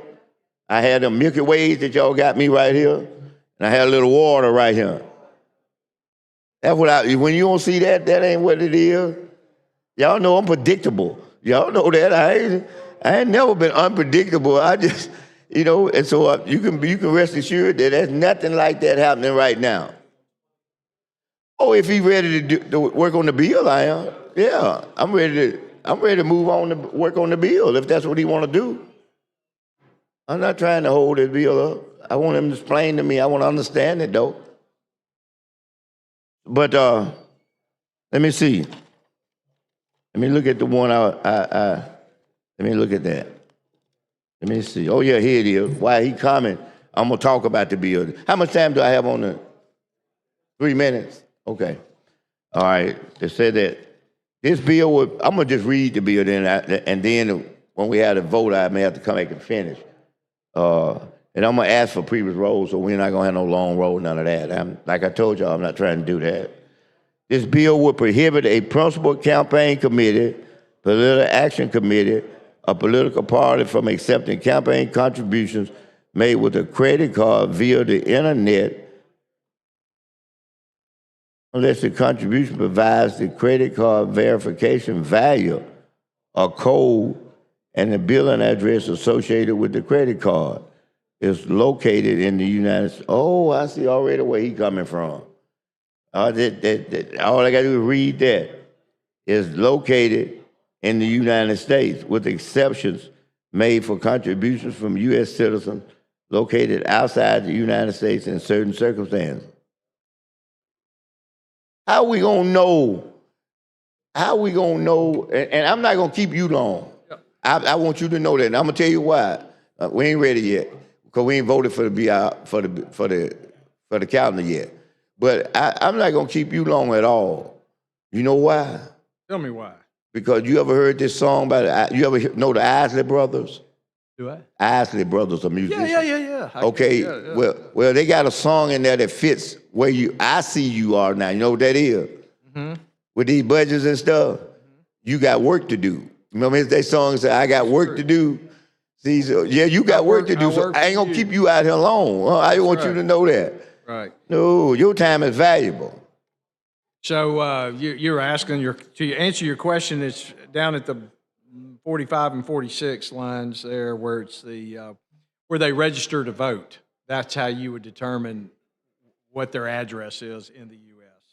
But they're going to be overseas. What about these folks overseas? But I got to have if I'm going to vote in Alabama or Texas or whatever, I've got to have an address so in the States to be able to get my ballot mailed to me so I can vote in the county election or the city election, wherever I'm saying is my permanent domicile. How are you going to be able to, on them contributions, how are you going to be able to lineate that? I give you a clear example. I want to pick one of them good countries. Let me see. I want to say England. Okay, we over in England. Knock on wood. You been to England before? What part of England did you go to?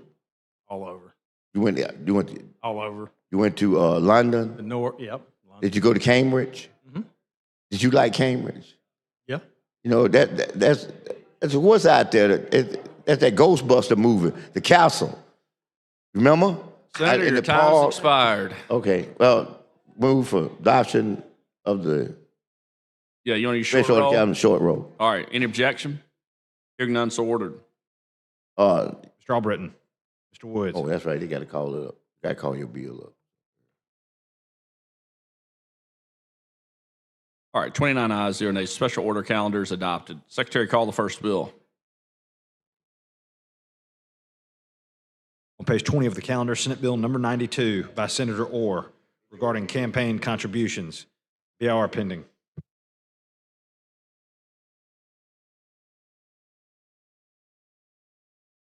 President. Senator Orr. Pretty simple bill here, just regarding credit card donations, just trying to nail down an address for those that would make donations to via credit card. Doesn't prohibit it, doesn't do anything much more than that. I'd yield to the gentleman if he's got questions. I do, getting back to what I was saying. Back to the castle. Yeah. I'm gonna change from the council though. 'Cause I'm gonna let you get to working. Yeah, it is the council. But so what about the contributions though? This what I was. Yeah. I'm passing the council. I'm getting back to that analysis. Okay, we up. You and I in Cambridge. I live in Cambridge. Okay. Okay. You fit the category of what you just told me, having your address where it is, but you over there, whether military or whatever, you over there. All right. Now, how can we determine that you made the contribution versus me making it if we overseas and it's done by a credit card? Well, are we going to be honest? We're going to be truthful. That's the difference. Tell me the truth, how that can be done. Okay. So I'm not sure I understand your example, but if I'm overseas and I want to donate and I'm just visiting you, is that what I'm doing? Am I visiting? I'm visiting you. Yeah, you just visiting me. I'm visiting you. And But now I'm American. I just live over there now. Okay. Okay. Are you still voting in elections over in the U.S. as a U.S. citizen, since you're a U.S. citizen? No, because you've answered that part of it by the address. You see what I mean? So so no, I'm not. But So I if want to I'm make visiting and I'm going to make my donation. I'm going, and I actually, Senator, I have to, it depends on the company, but a lot of times when you use a credit card to buy an airplane ticket or whatever, it asks for your address, to put in and your zip code, put it in, and of course your name, put it in, and then the secret code, whatever, 3-digit, 4-digit, and put it in, and then it'll take it. And then other places, when you do something, it's just, we want your credit card number and maybe a zip code, and boom, it's over. But this would just require you to have your address and the code so they know it's a human behind it. Because what's happening is over there with you, and I go to Walmart or wherever, and I buy a bunch of gift cards, and I say, I'm going to give to a bunch of candidates. And they're Visa gift cards. And I start doing it, and boom, boom, boom. And I make a bunch of donations, and they don't know who. And I put in, I'm going to be John Smith, and I send it. I'm going to be Fred Smith, and I send it. I'm going to be Roger Smith, and I send it. So if somebody wants to lie, yeah, they can lie. But this will be in the law, because we're going to be truthful. Better not. Right. Got you. I got you. You cleared up that part. There is going to be situations that it's not going to be as smooth and simple to be able to implement. Is it ever? No. Our system's built on honesty and integrity, and That's true. Unfortunately, these days it's I understand. It's challenged. It's challenged. I like that. All right. Well, you answered that question for me because I felt kind of like what you're saying, that it may be difficult, but in my perception and determination, you're setting a framework for where at least we try to operate from that framework. Pretty simple. Yeah. It's kind of like where I'd give you an idea, and I'm gonna yield it back to you. It's like at my office. I'm downtown, and I be down there late sometime. And with us having the urban living, it's a lot. We went from nobody being down there at a certain time at night to now it's just a bustling thing that people are walking everywhere, going all the time at night. And I be working sometimes. I leave here, you do too probably. We have to go work. We don't leave here and kick our leg back. You know what? Hopefully when I'm your age, and I have a lot of respect, that maybe my work will diminish. I hope. I'm still working on that. I know. I'm still working on that. And I have a little clock in my head as to how long I'm going to coach, how long I'm going to do this. You know what, to me, the ideal thing for us in our profession, if we could just go to work on Tuesday, Wednesday, and Thursday, That's it. Then we had other days to do other things of a more pleasurable nature. You ready to pass a law for that? Hey, I'll second you. But I'm going to yield to you to take care of your business. All right. Madam President, I'd move third reading using the previous. Oh, we got the BIR. I move adoption of the BIR using the previous roll, Madam President. All in favor of using the previous roll to pass the BIR? Aye. It passes 29-0. You get up here. Oh, call the short roll. It's been a while since I've been up here. Mr. Albritton, Mr. Woods.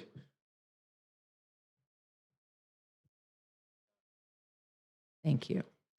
Now the bill is at 30 ayes and no nays. The BIR is adopted. Senator Orr. We're going to call the. Secretary, call the bill. Let's just bring On page Mr. 20 of the Pappas. calendar, Senate Bill number 92 by Senator Orr regarding campaign contributions. Thank you. Madam President, may I? Senator I Orr. think you need a better assistance up there in the role of the secretary. Yeah, it went real smoothly the last time I was up here. I'd It'll move be third fine. reading using the previous roll, Madam President. Any objections? Call the short roll. Mr. Albritton, Mr. Woods. 30 ayes, no nays. SB 92 is passed. The Secretary, call the next bill.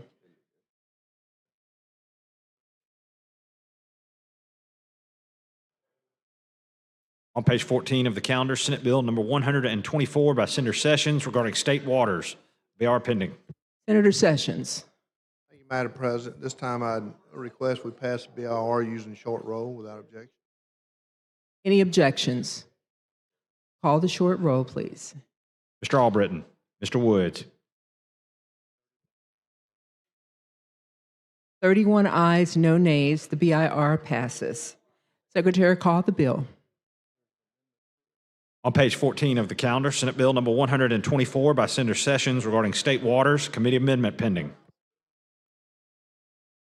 Senator Sessions. Madam President, I'm not 100% sure of the protocol, but I have a House bill in position, and I would like to substitute House Bill 38. Is there any objection? I'd like to be recognized on that. I'd like to be. Okay, before. That's fine. Hold on, Senator Smitherman. We need to carry this one over first. Can he carry it over, Senator Smitherman, and then I'll come back to you? Or you want to speak before he carries it over? I'd like to kind of speak to him if I can, and then he can make his decisions after I speak to him, if that's proper. Now, I think he's already made his decision that he wants to substitute the House bill, but before he can substitute this bill with the House in that case, bill. I have They're to ask. identical bills. We can talk about it after we substitute. Oh, I just want you to pass Senate bill right now. I mean, I know what you're trying to do, Well, get it on out of here, and I'm all for it. But I want to ask the question: How are we faring with Senate stuff? I'm talking about how we rocking down there. Good question. That's and I will tell you that I do know that actually today, our Senate bill that you helped me with, that we had a lot of discussion about, Senate Bill 169, that tightened up the hit and run drivers leaving the scene, it passed the House today. The Senate bill did. So they did the The Senate deal passed. The House passed our Senate bill today. Well, Madam President, I'll yield back to this gentleman to do whatever it is he wants to do. Senator Sessions. I would like to substitute House Bill 38. Okay, you first must move to carry it over. First, carry this over. Senate Bill 124 to carry it over. I'd like to carry over. Senate Bill Without objection? Without objection. All in favor? Aye. Those opposed? The ayes have it. Senator Sessions. I would like this time bring up House Bill 38, which is the Is there any objection? Seeing none, Secretary, call, so ordered, and call up House the bill, please. 38 on page 13.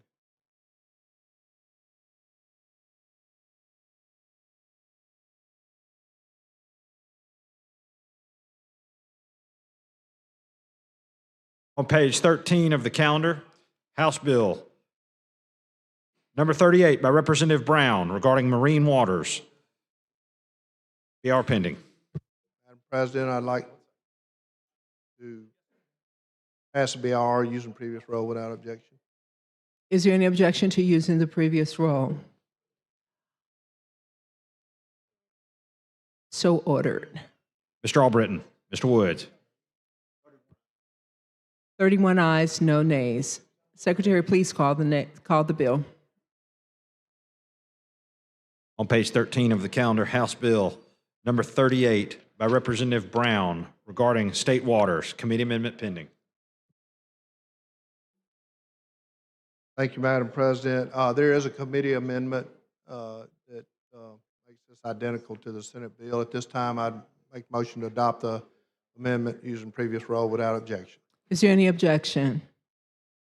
Seeing none, call the short roll. Mr. Albritton, Mr. Woods. 32 ayes, no nays. Senator Sessions, the amendment passes. Thank you, Madam President. At this time, if there are no objections or questions, I move final passage using previous roll without objection. Is there any objection to using previous roll for passage of HB 38? Seeing none, Secretary, call the short roll, please. Mr. Albritton, Mr. Woods. 32 ayes, no nays. HB 38 passes. Congratulations, Senator Sessions. Thank you, Madam President. Thank the body and thank the staff for helping me through this. Thank you. Secretary, please call the next bill. On page 15 of the calendar, Senate Bill 138 by Senator Roberts regarding franchises. BR pending. Mr. President, I'd like to move BR using previous role without objection. Did you say Mr. President? Madam President. Okay.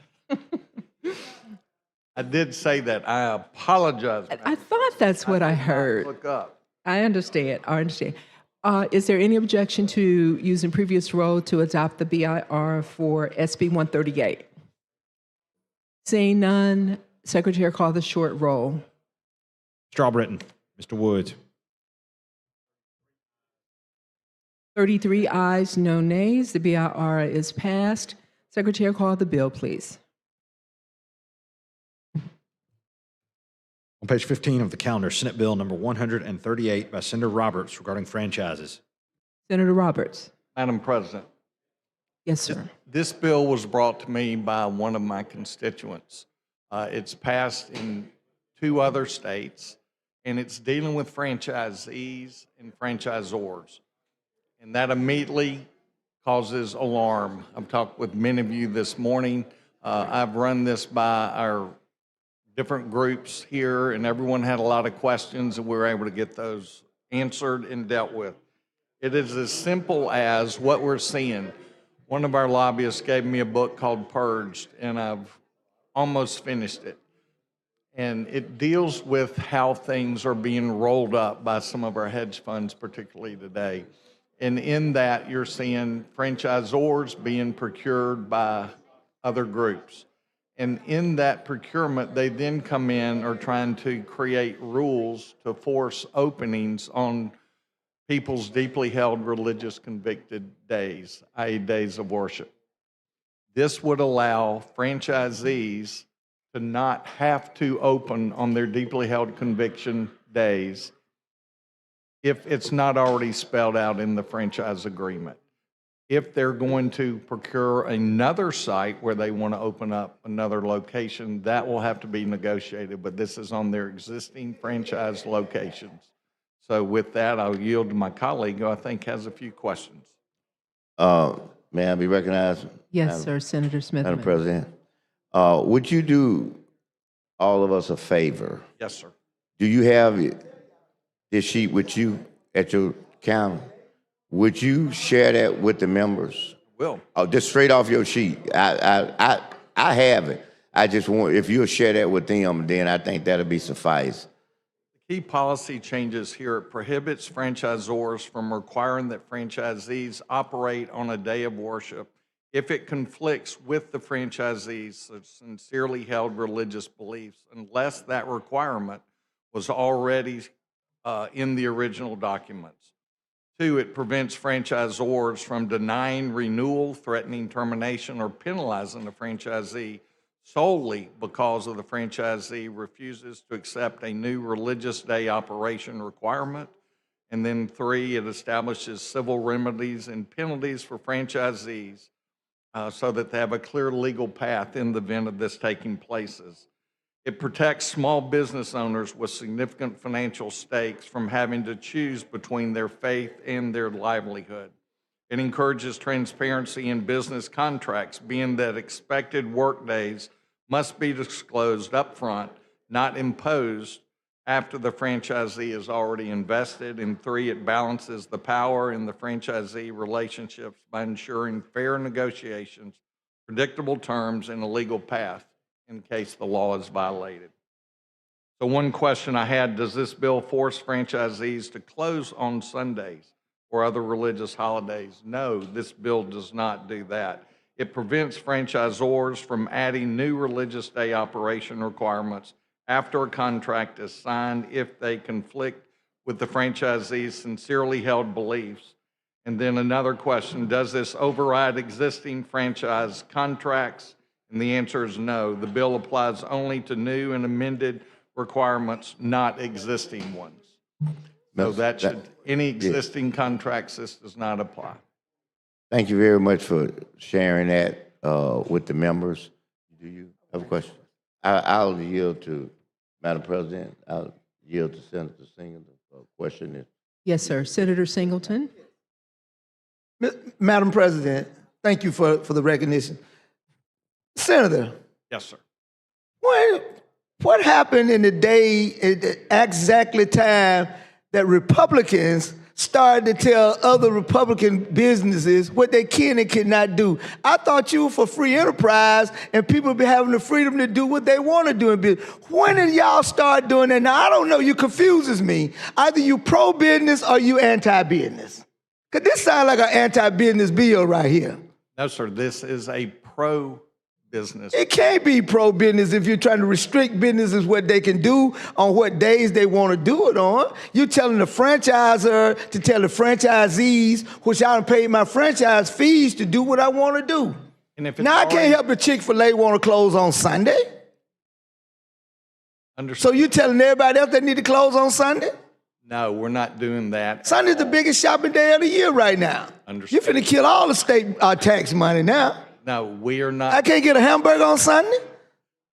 Because Burger King don't want me. If I own a Burger King franchise, the Burger King says, we're not going to be opening on Sunday. So if my community likes me to have it on Sunday, you're telling me I can't open on Sunday if Burger King say I can't have it on Sunday? This is a franchisor-franchisee relationship, and I assure you. I'm asking you, based on that franchisor relationship, can I open on Sunday based on this bill if Burger King tells me no? Absolutely you can. This does not prohibit being open on Sunday at all. This is if a franchisee is currently not open on Sunday so that they can be with their family and worship wherever they choose, then a new owner or something else comes up and they want them to be open 7 days a week. The franchisee who's already made the investment, who's got the sweat equity into this, would not have to open on Sunday if it violated their deeply held religious conviction. Period. I assure you, that could be a choice any they of your big make. franchisees. But that could make a choice if I want to do that anyway right now, could not? If I am a franchisee, if I don't want to be open on Sunday, what you're saying is we're trying to get into the middle of a contract. No, we're not. We obviously are. We're telling them what they can do within their contractual agreement. I said in the beginning, if it's already in the contract, we're not touching that. We're not touching existing contracts. We are saying there are many franchisees that are not open on Sundays. If the franchisor either changes hands or decides we want them all open on Sunday and they're currently not doing it, we're not going to force them to open. We're not going in changing contract language at all. But that's where but what if they change contract with the new franchisor? if the contracts change, because now I am a new guy coming on the block. I might not like what that, so I want to review all of these contracts to what we have, because where y'all used to be closed on Sunday, we're now going to open on Sunday, and we're going to rearrange these contracts. So how does this bill get in the middle of a contract? Take a Chick-fil-A. Are they open on Sunday? That's because Chick-fil-A, you know, really, they have a unique kind of franchisor kind of a relationship.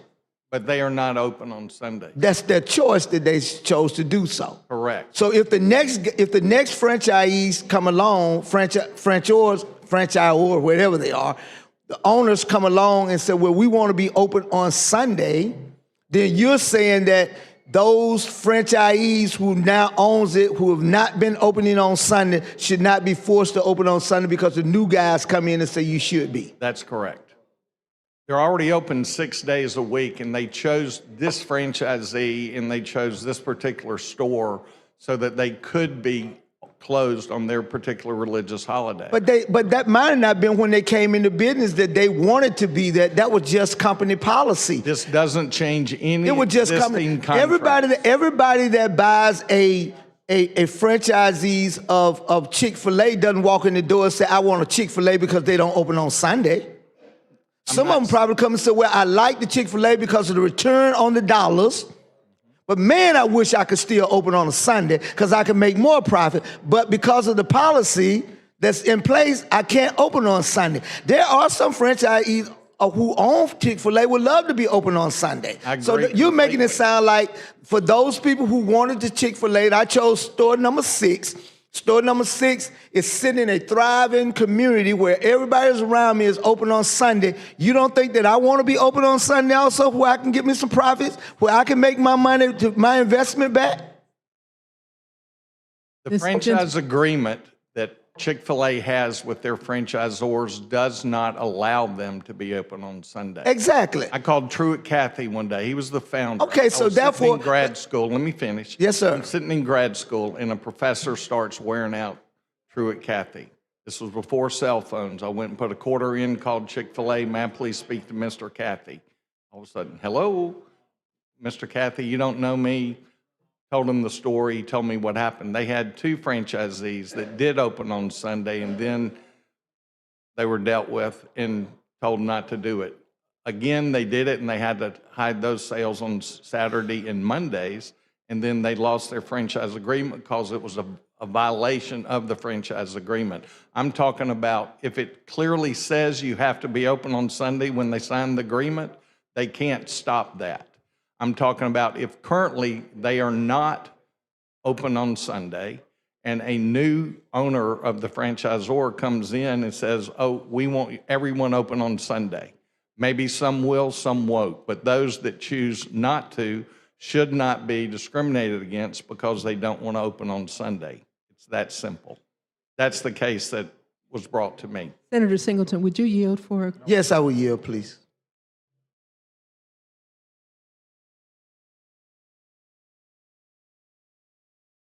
Carry on. Oh, I'm sorry. With that, I'd like to move final passage. No. We ain't got the final passage yet. No. We're not imposing, we are not coming in and changing existing franchisee law one bit.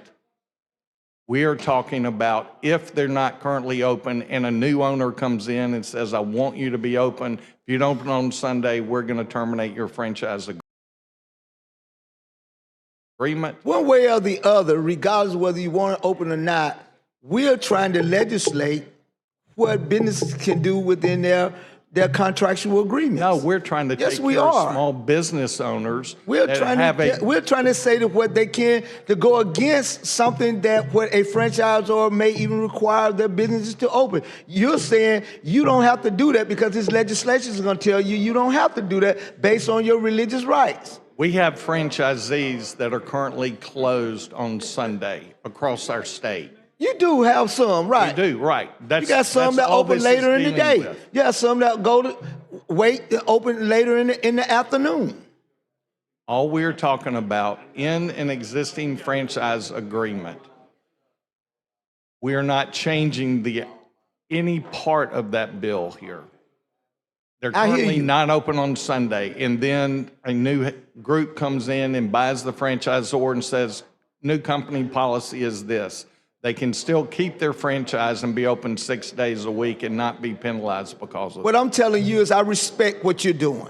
I respect where you are and what you're saying that what you're doing. But I'm also saying is that we are interfering in this legislature. We could be coming between a contractual No, deal. we're not. It's already specified in the agreement days that. Because the new owner may come in and say, I wanted to do so, but you're saying that you're telling me to tell the new owner, middle finger you, because I don't want to open on Sunday, because the legislature have said that I don't have to open on Sunday if I don't want to. We have small business owners in our state. Okay, no. who are running these Deal with what I'm just franchisees. saying. I hear what you're saying. and Because I'm what trying you're to saying to address me that. is that when I get a new owner, New franchisor. new franchisor, when a new franchisor come and set their rules, and the rules say that I want all my stores open on Sunday, you're telling me now I can give them the middle finger because the legislature has told me I do not have to open on Sunday if I don't want to. It's not because of what our contractual relationship, it's because of what the legislature has told me, and I think that that is where we're interfering with business in the state of Alabama.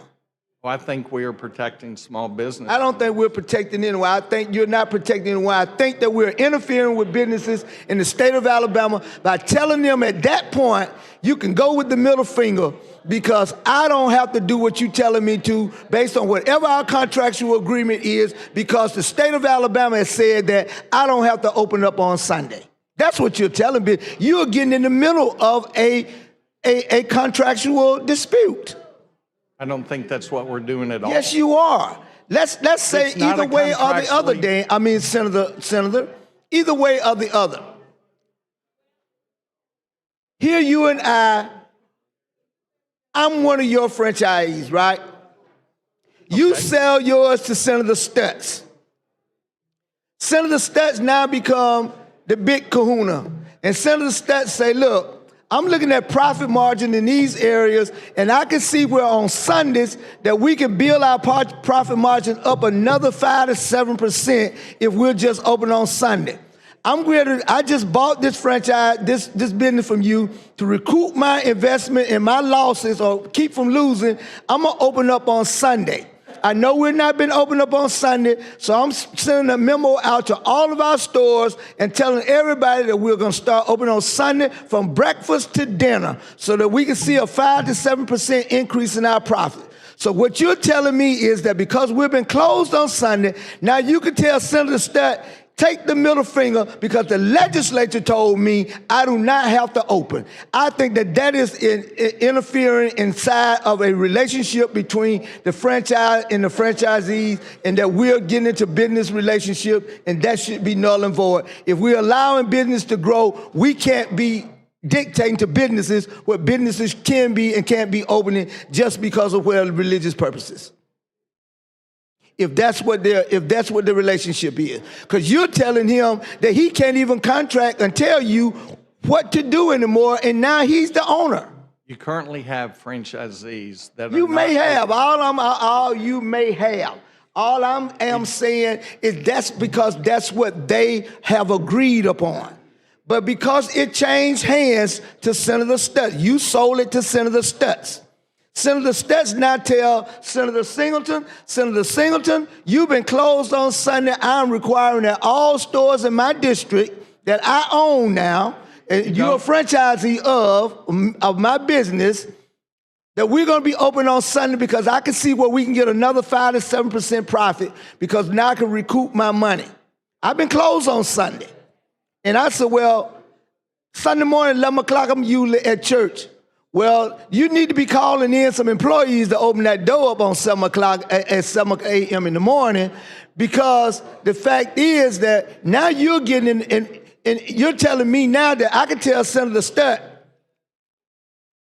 go where you going, because I ain't got to open up on Sunday, because the Alabama legislature has told me that I don't have to open up on Sunday. I don't have to do what you tell me because we were closed on Sunday before you came along. That's what you're saying. I'm saying that the franchisee who already has a deeply held religious conviction did the franchisee because he did not want to be open on Sunday. So they sign a franchise agreement. Then a new owner comes in and is saying, new policy is this. Because of this law, they would not have to open on Sunday. That's all I'm saying. And I assure you, it will be known if a franchisor chooses to sell to another company. And that's it. You may have some that want to go along and be open on Sunday. If someone has a deeply held religious conviction to be at church worshiping with their family, they should not be penalized because currently they're not open. Most owners ain't there. No way, man. You acting like most owners are there running.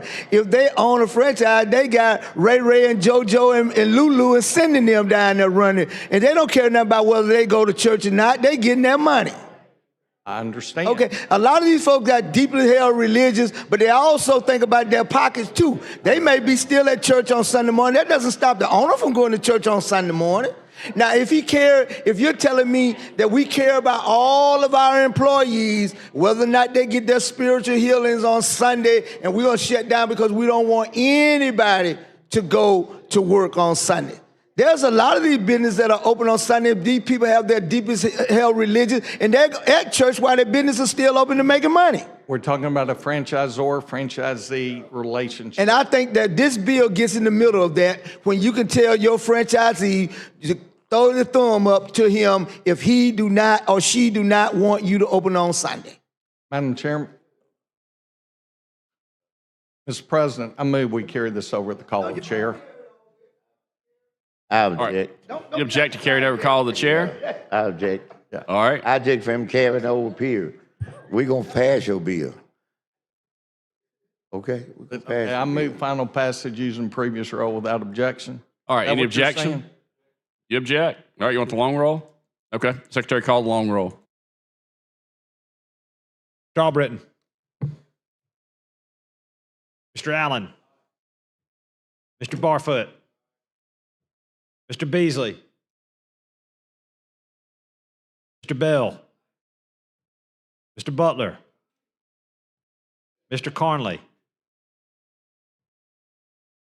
Mr. Chambliss. Mr. Chasteen.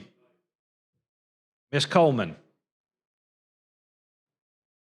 Ms. Coleman Madison.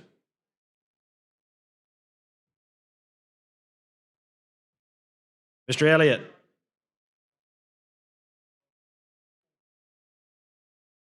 Ms. Figures. Mr. Gavan. Mr. Gudger.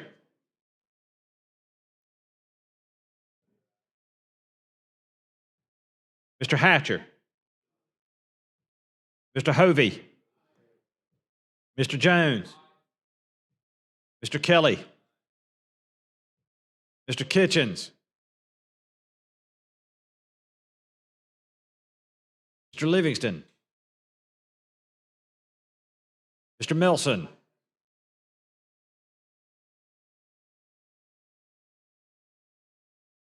Mr. Orr. Mr. Price. Mr. Roberts. Mr. Sessions. Mr. Shelnut. Mr. Singleton. Mr. Smitherman.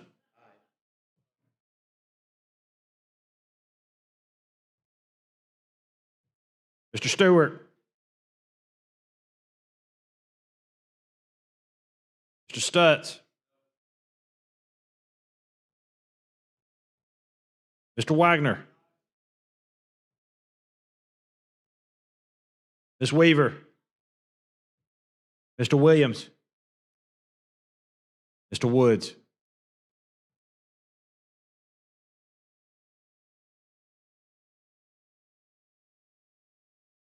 All right. 30 ayes, 1 nay. Senate Bill 138 passes. Thank you, Senator Roberts. Thank you, Mr. President. Mr. President, Senator Smitherman.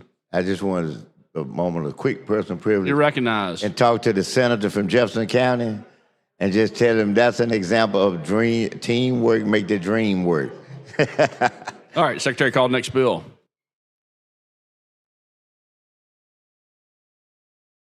On page 4 of the calendar, Senate Bill number 148 by Senator Allen regarding municipalities, BR pending. Mr. President. Senator Allen. Yes, sir. This bill deals with the 30-day notice and deals with the public hearings. And at this moment in time, there's been a lot of interest in this bill, and there's some questions that has not been addressed, and we're going to do that. And I'm going to carry over the call to the chair. All right, any objection? Can I be recognized? Or just should All I right, object? yeah, so the motion to carry over call the chair, not debatable. Well, I object then. You object? I mean, that's my only option I got. So All right, that's right. yeah. All right, so we're back on the bill. I'd like to be recognized. All right, you're recognized. Senator, I personally don't have any problem with you carrying it over at the call of the chair, but I want a public commitment that you ain't gonna go to that chair and call it up unless I'm on the floor.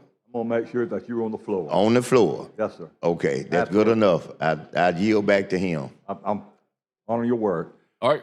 Mr. President, I move to carry the bill over. Call the chair. Call the chair. Any objection? Hearing none, so ordered. Thank you, sir. All right, Senate Bill 148 is carried over. Call the chair. Secretary, call the next bill.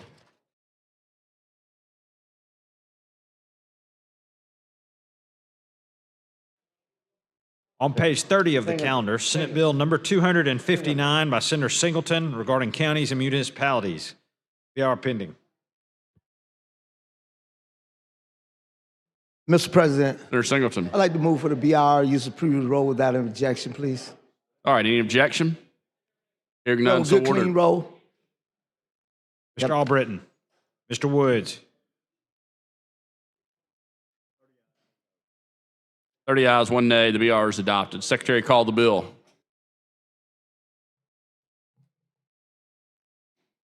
On page 30 of the calendar, Senate Bill number 259 by Senator Singleton regarding counties and municipalities. Committee amendment pending. Mr. Senator President, Singleton. move the adoption of the committee amendment, use of previous roll without objection. Any objection? I just have a question about that. Okay. Was that putting back in the exception for class 1 in 3 counties? That was Senator Coleman Madison amendment that was in yesterday in committee. I don't remember whether. I'm not looking at it. It is. That's the one. Yeah. That's the one. Gotta be recognized. Yes. Senator, you know me. You know if I know it, what do you call it? That ain't the right word, but I'll make it known that I'm knowledgeable. If I'm knowledgeable, you know, I'll try to make that known in my discussions and questions. But I have to just lay it out there. What we doing? I was there in the meeting, but his question. Right. When you know, I want to say this, not to you, but I want to say this. When I heard the senator ask the question, you know, and he said about class 1 and class 3, that's a trigger. That like that lab bill, that's all it was, it's a trigger. Look, I'm class 1, and I got to know what's happening, you know, to my folks. That's whoever put it in there.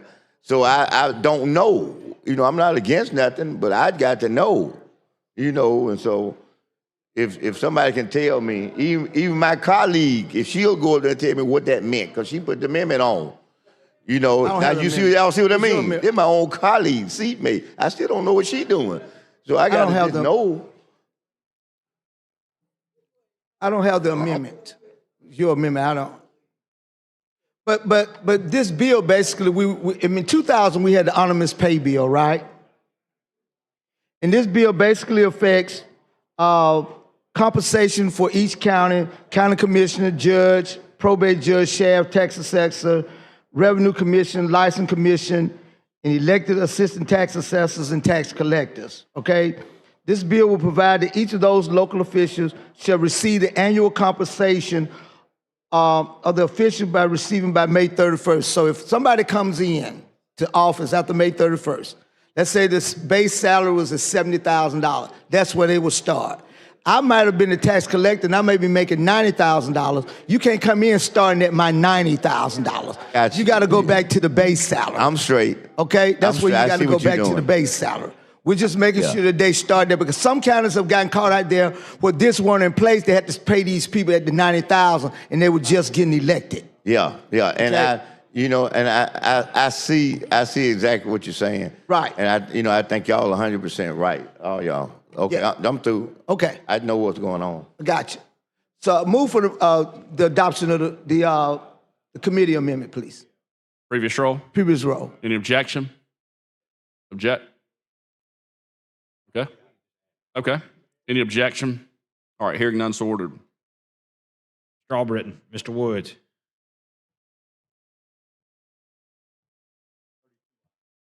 All right, 32 ayes, 0 nays. The committee amendment's adopted. Senator Singleton. Mr. President, I move for final passage, and I think someone want me to call a long roll on the final passage. Okay, long roll? Yes. All right, Secretary called long roll. Mr. Albritton. Mr. Allen. Mr. Barfoot. Mr. Beasley. Mr. Bell. Mr. Butler. Mr. Carnley. Mr. Chambliss. Mr. Chastain. Ms. Coleman. Ms. Coleman Madison. Mr. Elliott. Ms. Figures. Mr. Gavan. Mr. Gudger. Mr. Hatcher. Mr. Hovey. Mr. Jones. Mr. Kelly. Mr. Kitchens. Mr. Livingston. Mr. Melson. Mr. Orr. Mr. Price. Mr. Roberts. Mr. Sessions. Mr. Shelnut. Mr. Singleton. Mr. Smitherman. Mr. Stewart. Mr. Stutz. Mr. Wagner. Ms. Weaver. Mr. Williams. Mr. Woods.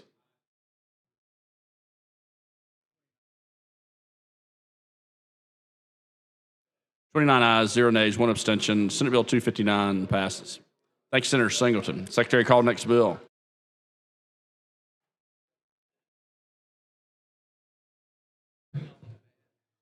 On page 28 of the calendar, Senate Bill number 194 by Senator Gavan regarding ethics. BR pending.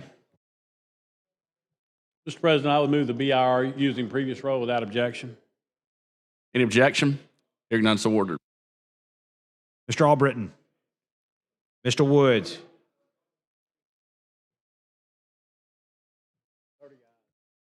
$30 ayes, 0 nays. The BR is adopted. Secretary, call the bill. Page 28 of the calendar, Senate Bill number 194 by Senator Gavan regarding ethics. Committee amendment pending.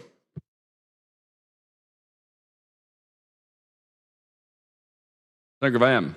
Thank you, Mr.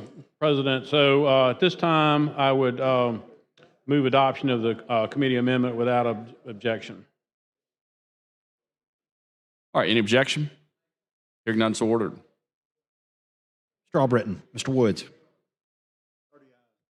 30 ayes, 0 nays. The committee amendment's adopted.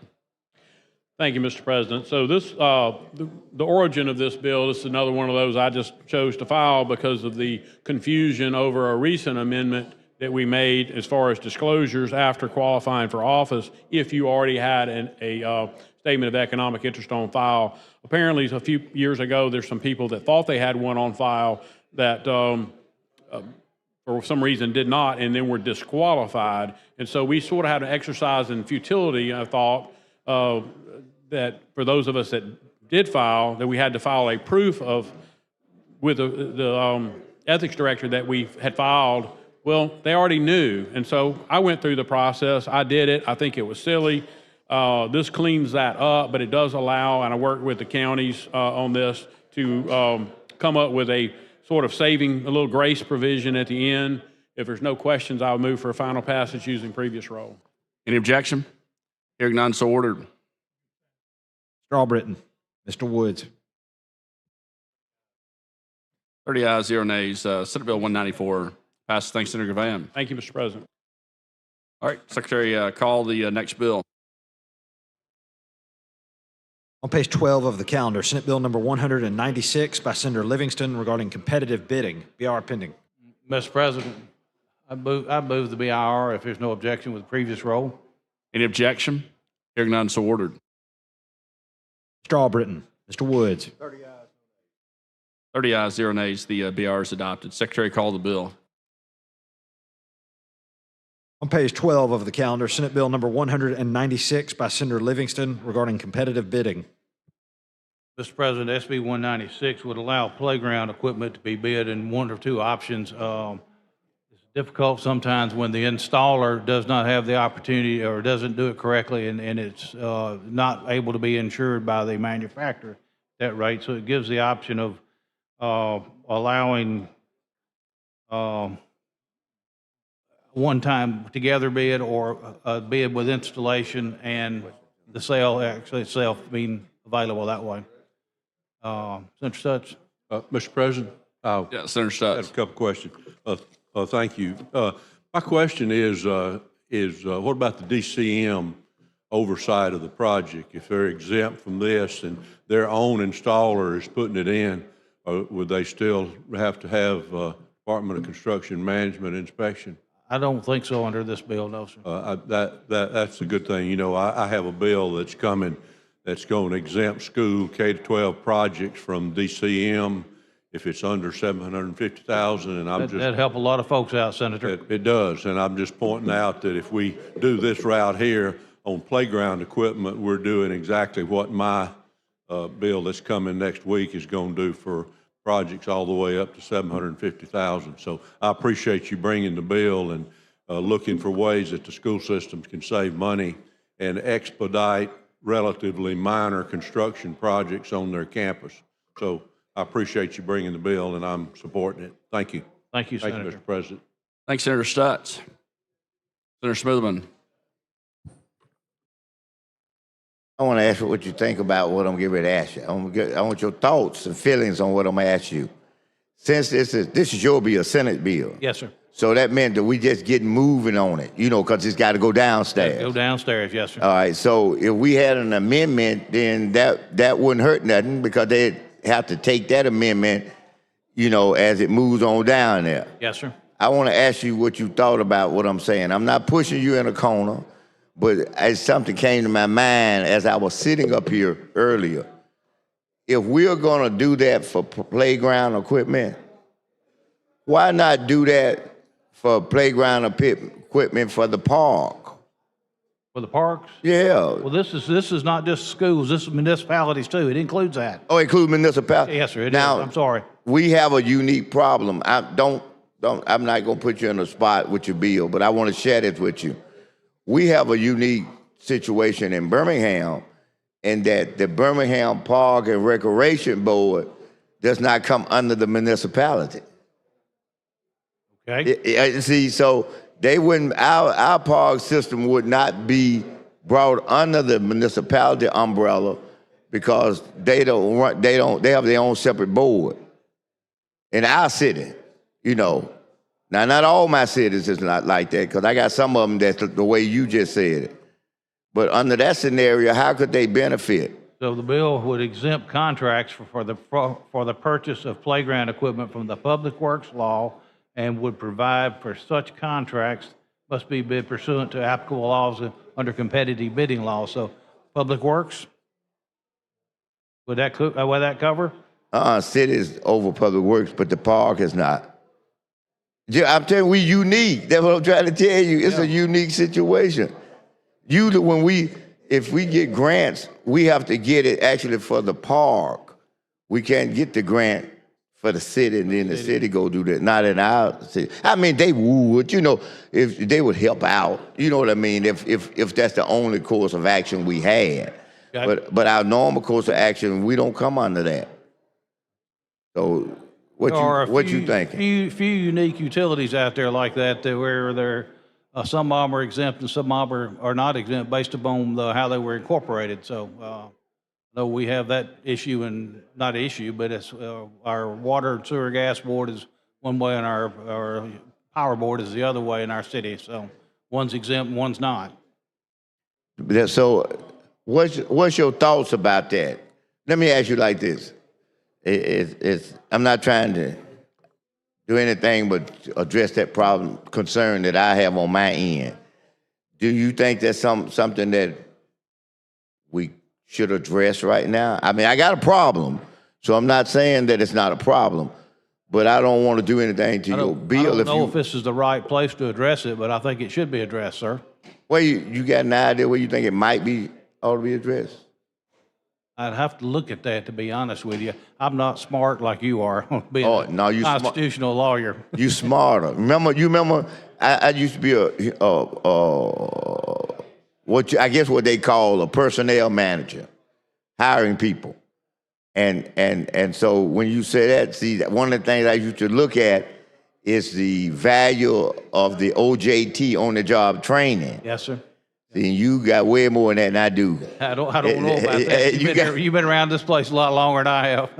Yeah, but you've been doing your thing a lot longer probably than me, what I'm talking about. So you have certain knowledges and skills. I feel like there's a way to handle that. I'm just not sure where that's at, to be honest. Okay. I have to get back with the folks in the back. Well, we're not going to hold your bill up trying to find out. Well, so I'm going to yield them back to you. I'd be happy to work with you on that, Senator. Okay. Sure would. I know you will, and thank you, Senator. Thank you, sir. Okay. I'm through, Mr. Seeing no other questions, I move passage using the previous rule with no objection. All right, any objection? Hearing none, so ordered. Strawbritton. Mr. Woods. 30 ayes, 0 nays. Senate Bill 196 passes. Thanks, Senator Livingston. Thank you, Mr. President, members. All right, Secretary, call the next bill.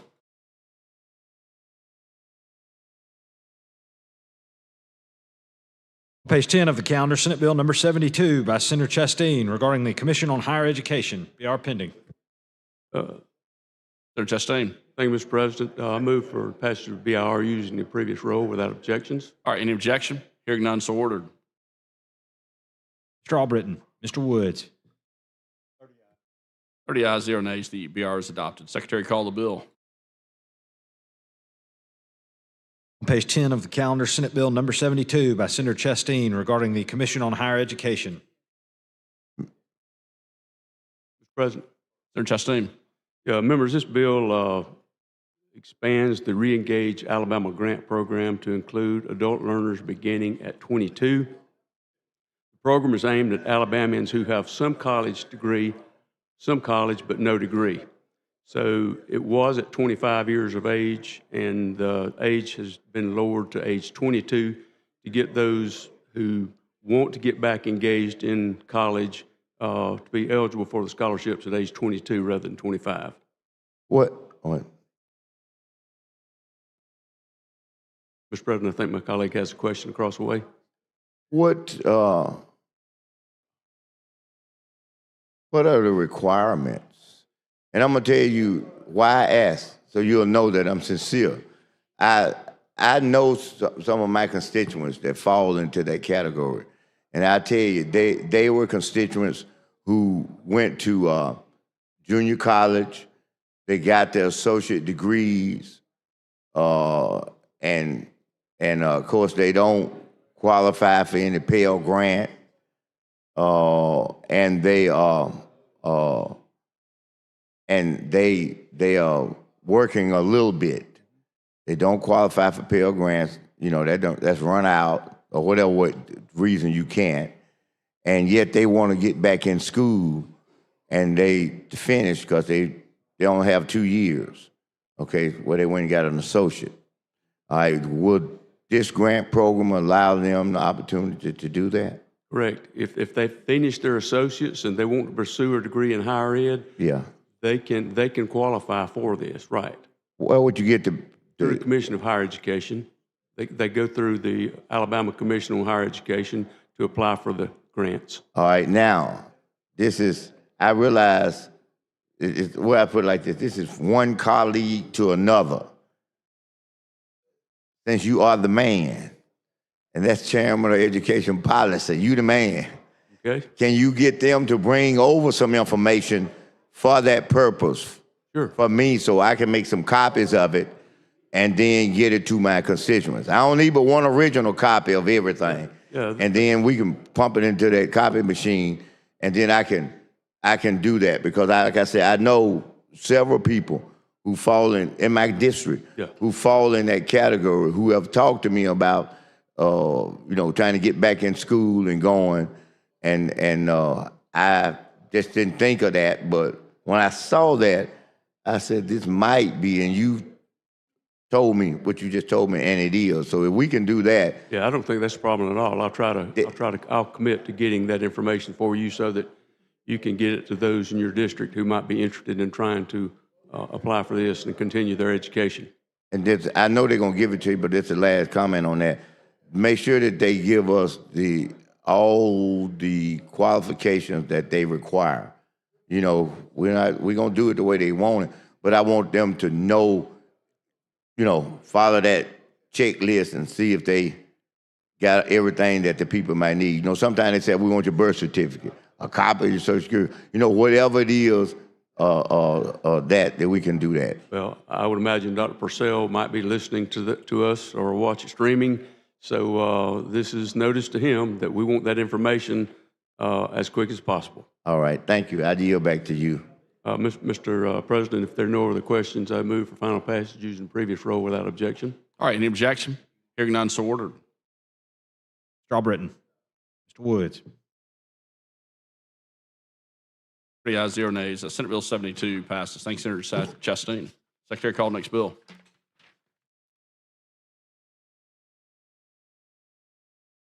On page 9 of the calendar, Senate Bill number 74 by Senator Chastain regarding the Alabama Math and Science Education Program. BIR pending. Mr. President. Senator Chastain. I'd like to move to adopt the BIR using previous roll without objection. Any objection? Hearing none, so ordered. Straw Britton. Mr. Woods. 30 ayes, 0 nays. The BIR is adopted. Secretary, call the bill. On page 9 of the calendar, Senate Bill number 74 by Senator Chastain regarding the Math and Science Teacher Education Program. Senator Chastain. Yeah, Mr. President, thank you. Members, the Alabama Commission on Higher Ed administers the AMSTEP, which is the Alabama Math Science Teacher Education Program. It provides loan repayments for eligible public K-12 math and science teachers and computer science teachers. This is a name change in this bill that would be known as the Loan Assistance in Support of Educators in Alabama program that would expand the eligibility to address additional educator shortfalls such as special ed. And there might be others, but when we have shortages and these teachers are teaching in these fields, they would become eligible for this loan repayment. May I be recognized? You're recognized. Now, I'm a little confused, not about what you said, but about what I'm reading, and then I'm putting it with what you said. Right. This is the school, I see Alabama Math and Science Teacher Education Program. Okay. That's the first thing. I was a little confused. I wasn't confused, but I just saw Alabama School of Math and Science, and I wasn't reading the rest, and I was saying maybe we are trying to assist people who are trying to go to the school to get a degree in math or something like that, but that's not what it is. No, sir, that was the old name of the program, and it was strictly limited to those teachers in those specific fields. By expanding this, by changing the name, it would expand that to allow those teachers that were in fields where there was an acute shortage to be eligible for that loan repayment as well. So it just expands it to more teachers that need assistance in their loan repayments. Thank you. That answer Yield your back to question? you. You did. Okay. Thank you, Mr. President. If there are no more questions, I move for final passage using the previous roll. Any objection? Hearing none, so ordered. Strawbritton. Mr. Woods.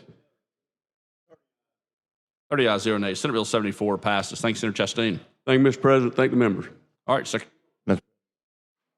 Okay, be recognized. Yes. I just want to tell Mr. Chairman that everybody, that man, they don't pay you enough. As hard as that man worked, you worked all day yesterday evening.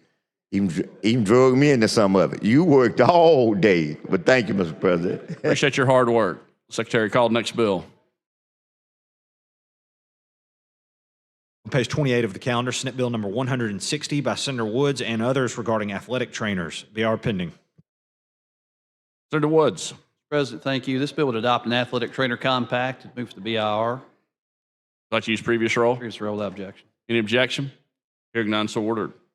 Strawbritton. Mr. Woods. 30 ayes, 0 nays. The BR is adopted. Secretary, please call the bill. Page 28 of the calendar, Senate Bill number 160 by Senator Woods and others regarding athletic trainers. Thank you, Mr. President. Senator Woods. As mentioned, this bill would give opportunity for athletic trainers in our state to participate in other states using license reciprocity, following the same language we use with almost 15 other compacts in the state. If there's any questions? I am not going to be recognized. Senator Smithman. Why are we doing that? I mean, we let them get out the state, ain't we? That compact said, okay, you lied in Alabama, and they want to say, I want to go to Atlanta. And then they say, okay, and you still license. We might need to not do that so they can't get out the state. Well, we need to hold on to what we got. Yeah, I agree with that, but it does work both ways. We do have folks out of state want to come here and work as well. You know, my one question I wanted to ask, and I'm putting it on, I don't see the chairman. I can see it because he ain't here. He, you know, we talking about spending money. He be looking at me real strange. What we need to have some, we need to have athletic trainers in middle school. How we can do that? This would be a good start, maybe. We need them in the middle schools. I mean, you know, I know they be in high schools, but the little middle school, we got middle school football, middle school basketball, soccer. We need some trainers out there. I don't see the fiscal office. I wonder how much would it cost. I wonder if we could identify how many middle schools we have. I know we can get the information, identify how many participate like in basketball and volleyball and football, girls flag football, wrestling. If we can get those categories and then see how many schools that we have and then look at the average cost of what a trainer would be, or better yet, they can get some interns, you know, upper class interns, not a freshman, but the interns who can take care of basic things for them, you know. I'd like for us to get that. You want to help me try to find that out? I'll be glad to try to help you find that out. Okay, that's good, that's good. Now I'm going to share this with you, and then I'm going to turn the mic back over. You know, I used to be a trainer. Back then they called it, what is a medic or something, you know, in the old days. Yeah, I went out for football in the 9th grade. This is a football story.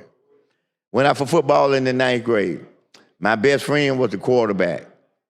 We were then, you know how you have a 7-on-7 drill where you have a lineman, you have a linebacker, offensive, defensive lineman, the quarterback, and the two backs. And you would have to run through the holes. It was really for blocking purposes for the lineman, but you would have to run through the holes. So we were out there doing the practice, and I was at running back. And he called, you football folks have heard of this before. He called a 20, let me see how it goes, 23 cross buck. 23 cross buck. You ever heard of that? I've run the 23 cross buck. You know what I'm talking about then. 23 cross buck. They faked it to this back. I'm the two back, or the 3-hole, yeah, 2-back, 3-hole. And so I go up in there, and Buddy Miles was that linebacker, and he signed a scholarship with Alabama State. That's just how good he was. He knocked me down. So I go back in the huddle, and I tell the quarterback, he don't run me about 3 times. I go back in the huddle. I said, look, I did just like this. Look at him. I said, you know what that means? I said, I thought we were tight. That means we tight. I said, I thought we were tight, man. What you trying to kill back here? I said, why don't you call the other back?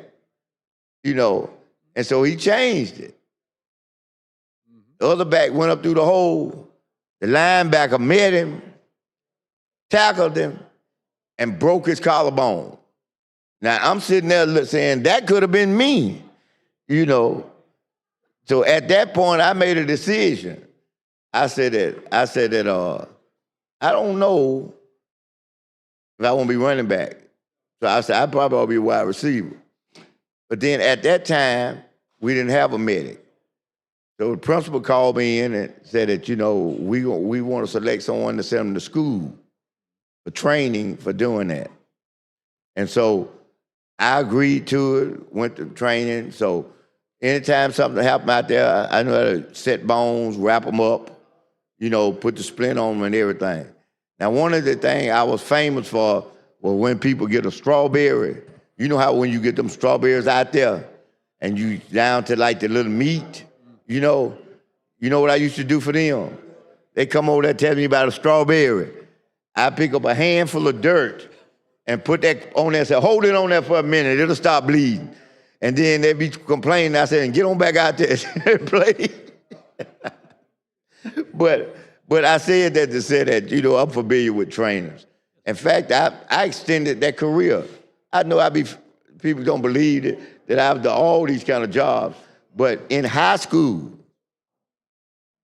2 years of my high school, I worked as an orderly. So I went to high school in the day. I went to basketball or baseball practice in the evenings.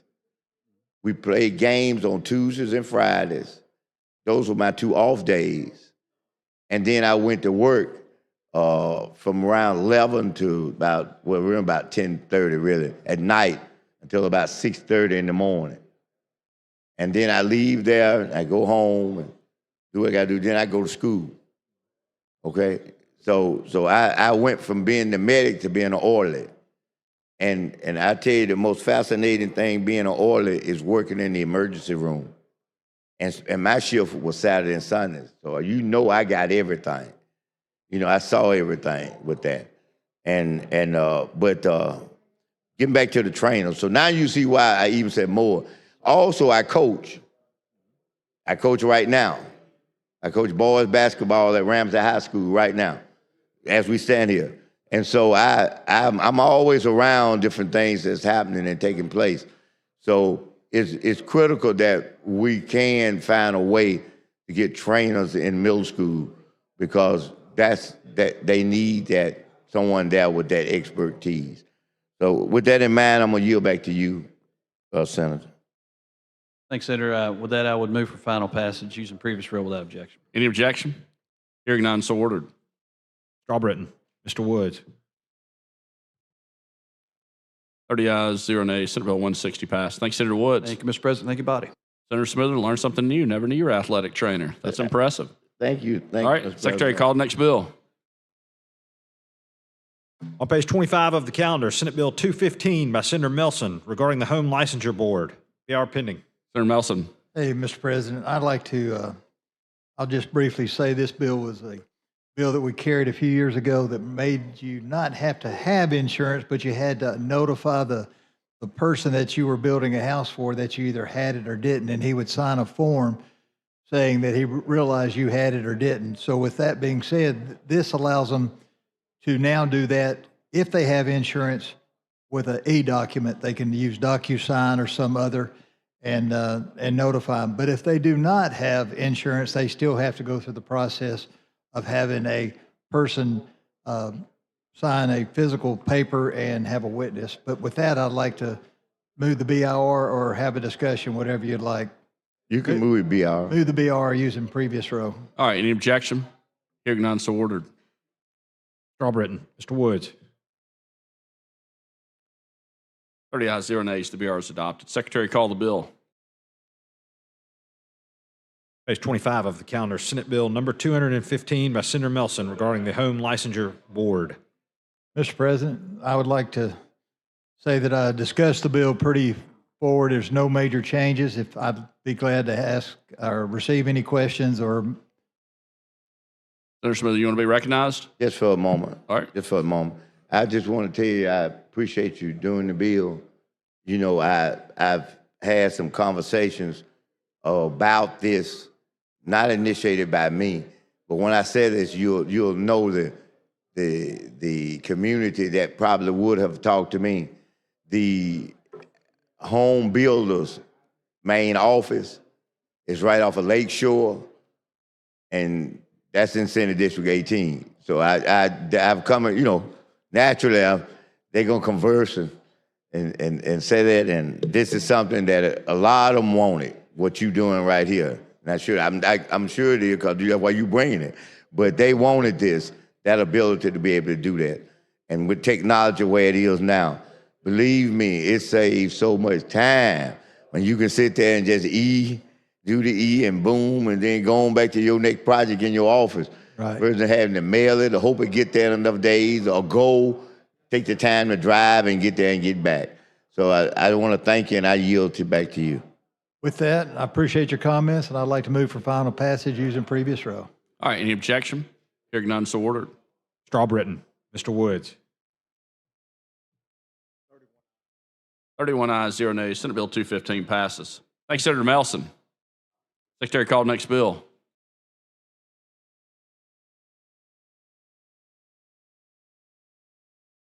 Page 8 of the calendar, Senate Bill number 107 by Senator Figures and Gudger regarding the Board of Funeral Services. The hour pending. Senator Figures. Thank you, Mr. President. This is Senate Bill 107, and it amends Section 3413 191J to authorize the Alabama Board of Funeral Services to increase the transfer fee for a certificate of authority from $132 to an amount not to exceed $1,000, allowing the fee to more accurately reflect the administrative and regulatory costs associated with processing ownership transfers involving pre-need contracts and consumer trust funds.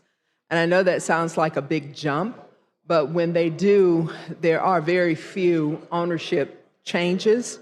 But when they do, it costs a lot of money to have it audited, to have auditors have everything in place to do this. And they've been working at a deficit in the past. This bill also is the workload of the board processes approximately 3 transfers annually. As I said, that's hardly ever any.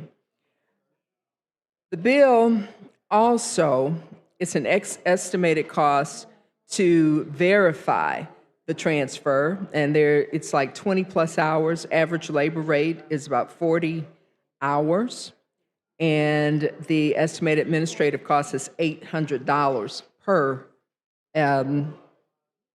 transfer. And this bill also makes it possible for a fee, incorporates a fee of $10 per service to actually give revenue to the Board of Funeral Services to run its office. There's a lot of confusion about this bill, and I'd be happy to answer any questions about this bill. But many of you may already know that the cemetery and funeral home industry has a lot of complaints with it, from cemeteries not being kept up properly, with loved ones' bodies not being taken care of properly. So in the past, the Department of Insurance actually had paid the bill to run much of it, but it cannot anymore. It cannot afford to do so. And for those in committee, the Insurance Commissioner Fowler came over to talk to us about that. But I see you, Senator Butler, you have a question for me? All right, Senator Butler. Thank you, Mr. President. Senator Figures, I'm looking through the bill, Senate Bill 107, and on several pages I see fees. Fees okay. going from $30, $10, $500. One is a question I've got about is there a $1,000 fee per funeral? No, it's $1,000 per transfer. That's what I just finished explaining, that it costs them upwards of almost $1,000 to do the work, to have the auditors paid and all. And they do an average right now of 3 transfers per year. So this is not something that's going to be put on every funeral home But doesn't or every licensee. those fees, license fees, all of that go into building a cost to the Yes, just to have the work Ceased. done, because they have to pay auditors to do it, and that's what I just said. It is the staff time is 20 plus hours. The average labor rate for those staff members are 40 hours, which an estimated administrative cost of $800 per transfer. Because what's happening is that they need to find the revenue to run this licensure board, Senator. And as I stated before, it was up under the Department of Insurance. As you know, a couple of years ago, so I think, we passed taking the pre-need away from the Department of Insurance because they didn't need to do that. It's not, and it shouldn't have been under them. But they were paying for that, and so they can't. So we passed a bill saying that in 3 years, they would be removed as the entity that was paying for these services, and it would go over to the funeral board, so the Board of Funeral Services, until they could find a source of revenue to pay. And as you know, we need regulation of things. You know, when we were elected to our office, we took an oath saying that we would protect the health, safety, and welfare of our constituents.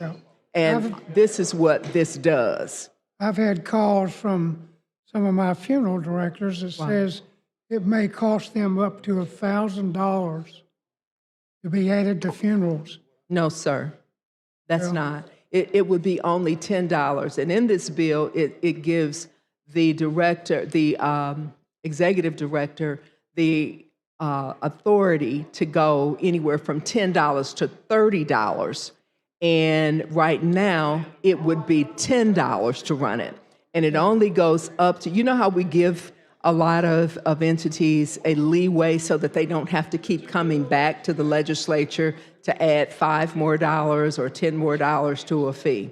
But right now, it's a $10 fee that is going to be added to each service. Yeah. And what's happening too is that it sort of averages out, because there are some, it would cost more if they were to charge the license fee that needed to be charged in order to run this. We have many licensure boards, and the license fees that are collected from the people who do that particular type of business goes towards running that office. It goes towards them hiring the regulators that need to go out to make sure everything is being done and that people are actually licensed properly to do what they do, and that they are qualified to do what they do. I don't know about you, but I've gotten a number of calls about people complaining about how their loved ones' bodies were handled, how it was put in the wrong coffin, or that it was put in the wrong grave, or anything that can happen between them being picked up to taken to the funeral home until they are laid to rest. Yeah. I see on page 7, starting at line 184 down to line 194, there's a fee of $132, which has been struck out and inserted, changed to $1,000. That is the fee that I just spoke about initially, about the transferring of the ownership of a funeral home to somebody else. And they have to do all of the proper work. And I stated to you what those costs how they came up with that amount. Yeah, I'd like to move. I'd like to move to carry this bill over till we can get some folks to look at those numbers. But Senator, with all due respect, this bill has been out here for weeks. And we've explained, we've met with everybody. Mr. Charles P. Ryan, who is the executive director of the Funeral Home Association, and I've worked with him for years, as well as the insurance commissioner, who also vouched for this bill and came to our committee and told us how much this bill is needed. So if we don't pass this bill, the funeral home directors are going to end up being charged because they already have the authority to go so far already. One person that hadn't been talked to was me. Pardon me? The one person that has not been talked to me about this bill was me. Was who? Me? Me. You. Yeah, me. And I had calls from my funeral directors that just said that they looked at the numbers and they're not happy with the bill. I'm going to vote no, and I'd encourage everybody else.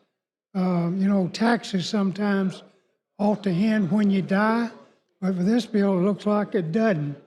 That death doesn't intercede with the taxes. So I'm going to be a no vote, and I'd encourage. But that's a others very to low vote no. percentage of all of the funeral homes that we have in this state, and we haven't heard that from them because they do understand what the bill is doing. With that, Mr. President, I'd like to move for adoption of the BIR using previous roll without objection. All right. Secretary, call the long roll. And, excuse me, Mr. President, Mr. P. Ryan did meet with you, Senator Butler. Mr. P. Ryan did meet with you. All right. Secretary, call the long roll. Mr. Albritton.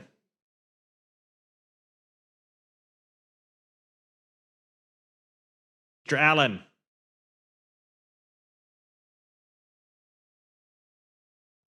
Mr. Barfoot. So you all aren't going to give me even the BIR? Mr. Beasley. Mr. Bell. Mr. Butler. Mr. Carnley. Mr. Chambliss.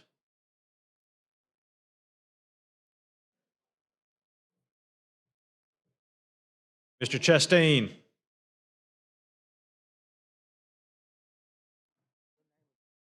Ms. Coleman.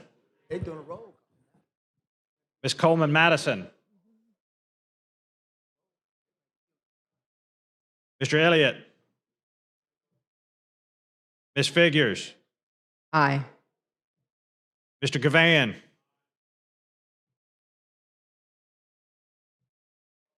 Mr. Gudger. Mr. Hatcher. Mr. Hovey.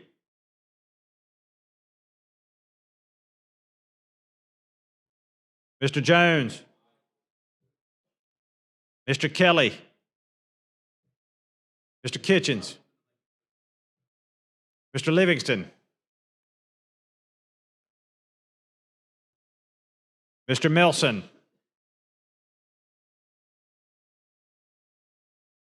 Mr. Orr.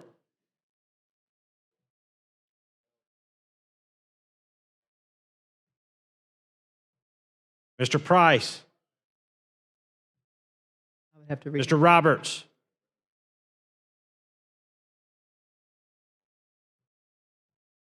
Mr. Sessions. Mr. Shellnut. Mr. Singleton. Mr. Smitherman. Mr. Stewart. Mr. Stutz. Mr. Wagner.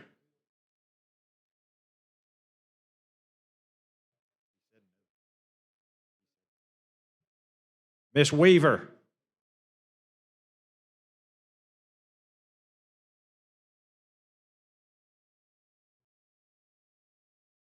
Mr. Williams.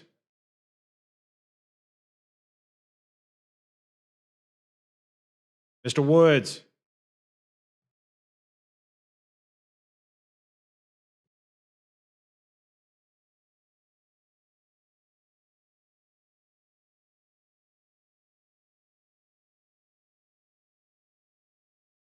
Eighteen ayes, 11 nays. The BR passes. So, all right, Secretary, call the bill. Mr. President, may I carry this bill over? Let me call the bill. Then when we get on it, we'll be happy to do whatever you want. Page 8 of the calendar, Senate Bill number 107 by Senators Figure and Gudger regarding the Board of Funeral Services. All right, Senator Figures. Thank you, Mr. President. I'd like to carry over SB 107. All right, all those in favor say aye. Any opposed? All right, Senate Bill 107 is carried over. And Mr. President, may I have a point of personal privilege? You're recognized. I hope I don't have to turn into a Bobby Singleton and a Roger Smitherman 2.0. But I do know how to. And I don't know if this board should have gotten a Republican to carry this bill or what. But to say that they still don't understand, I don't know how much more simplified we can get. And this is something that is for the good of all of our constituents, and I don't know why they can't understand it or they want to vote against it. But if it's because of me, I will gladly let one of the Republicans handle it because it is for the good of the state. But thank you, Mr. President, and thank you to all of the members who did support me in the BIR. Thanks, Senator Figures. Senator Gutcher. Mr. President, I'd like to address the bill for a minute, if that's fine. You recognize on a point of personal privilege. Thank you. Senator Figures, before you leave, I just want to say thank you. My people back home want this bill. And obviously, all politics are local. I know you've been working on this bill even last year and then bringing it back this year. You saw my name. Yeah, I've seen my name on this. And so I just wanted to say thank you for the time and effort into this. We'll continue to work this bill. Obviously, it's not dead, so I just want to say thank you. Be recognized for a point of personal privilege? Yes. All right, you're recognized. With all due respect, Mr. Pro Tem, I needed you to say that while we were discussing the bill. But thank you. Secretary, call the next bill on the calendar. Page 16 of the calendar, Senate Bill 233 by Senator Bell regarding crimes and offenses. BR pending. Mr. President. Senator Bell. Motion to carry that over. All right, all those in favor say aye. Any opposed? All right, Senate Bill 233 is carried over. And I think we have some House messages we're going to take.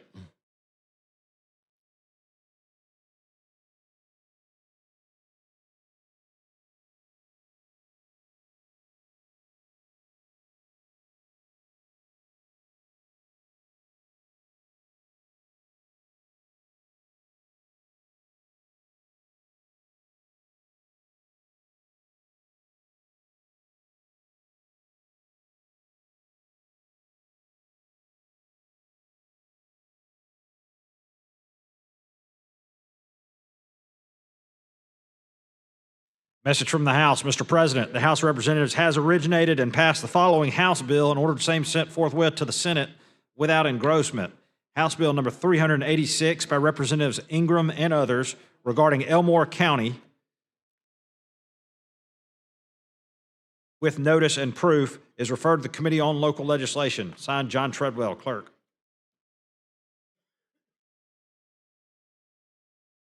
Message from the House, Mr. President. The House of Representatives has originated and passed the following House bill and ordered the same sent forthwith to the Senate without engrossment.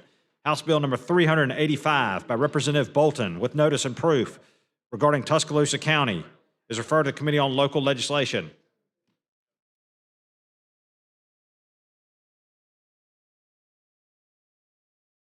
Message from the House. Mr. President, the House of Representatives has originated and passed the following House bill and ordered same sent forthwith to the Senate without engrossment. House Bill 371 by Representative Paramore, a proposed constitutional amendment regarding Pike County. It's referred to the Committee on Local Legislation.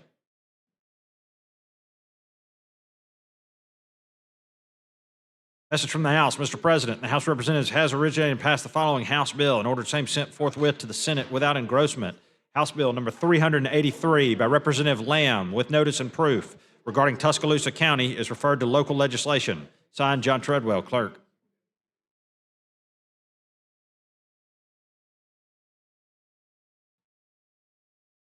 Message from the House. Mr. President, the House of Representatives has originated and passed the following House bill and ordered same sent forthwith to the Senate without engrossment. House Bill number 384 by Representative Bolton with notice and proof regarding Tuscaloosa County is referred to the Committee on Local Legislation. Signed, John Treadwell, Clerk. Message from the House. Mr. President, the House of Representatives has originated and passed the following House bill and ordered same sent forthwith to the Senate without engrossment.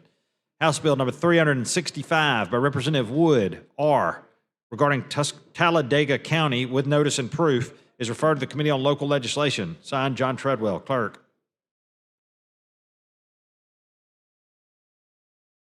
Message from the House. Mr. President, the House of Representatives has originated and passed the following engrossed House bill and ordered same sent forthwith to the Senate. House Bill number 139 by Representative Crawford regarding food enrichment is referred to the Committee on Fiscal Responsibility and Economic Development. Signed, John Treadwell, Clerk.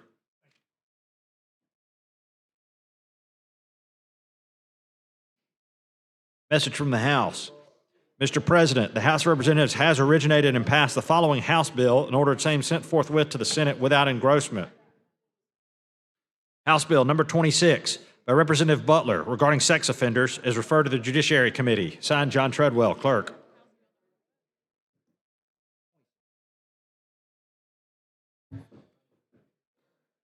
Message from the House. Mr. President, the House of Representatives has originated and passed the following House bill and ordered same sent forthwith to the Senate without engrossment. House Bill number 189 by Representative Baker regarding juvenile proceedings is referred to the Judiciary Committee. Signed, John Treadwell, Clerk. Message from the House. Mr. President, the House of Representatives has originated and passed the following House bill and ordered same sent forthwith to the Senate without engrossment.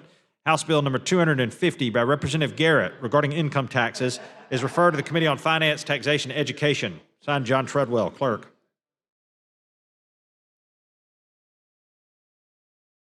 Message from the House. Mr. President, the House of Representatives has originated and passed the following House bill and ordered same sent forthwith to the Senate without engrossment.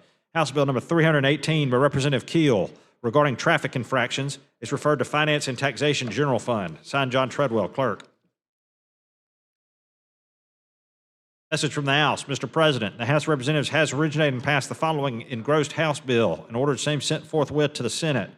House Bill number 268 by Representative Ingram regarding 911 service is referred to the Committee on County and Municipal Government. Signed, John Treadwell, Clerk.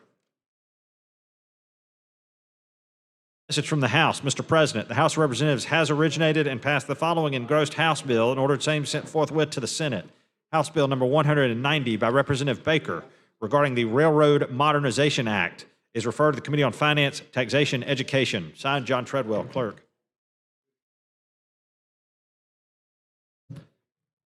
Message from the House. Mr. President, the House of Representatives has originated and passed the following House bill and ordered same sent forthwith to the Senate without engrossment. House Bill number 253 by Representatives Wharton and others regarding motor vehicle registration is referred to the Committee on Finance and Taxation General Fund. Signed, John Treadwell, Clerk. Message from the House. Mr. President, the House of Representatives has originated and passed the following House bill and ordered same sent forthwith to the Senate without engrossment. House Bill number 323 by Representative Moore, P., and others relating to the state military is referred to the Committee on Veterans and Military Affairs. Signed, John Treadwell, Clerk. Message from the House. Mr. President, the House of Representatives has originated and passed the following engrossed House bill and ordered same sent forthwith to the Senate. House Bill number 282 by Representative Hill regarding the Board of Pardons and Paroles is referred to the Judiciary Committee. Signed, John Treadwell, Clerk. All right, that concludes House messages. Senator Gudger. Thank you, Mr. President. Ladies and gentlemen, it's been an interesting day for everybody, I believe, but we're going to have a chairman's meeting upon adjournment up in the caucus room, but I'll make a motion to adjourn until 2 p.m. February 17th. All right, heard the motion. All those in favor say aye. Aye. Any opposed? We stand adjourned.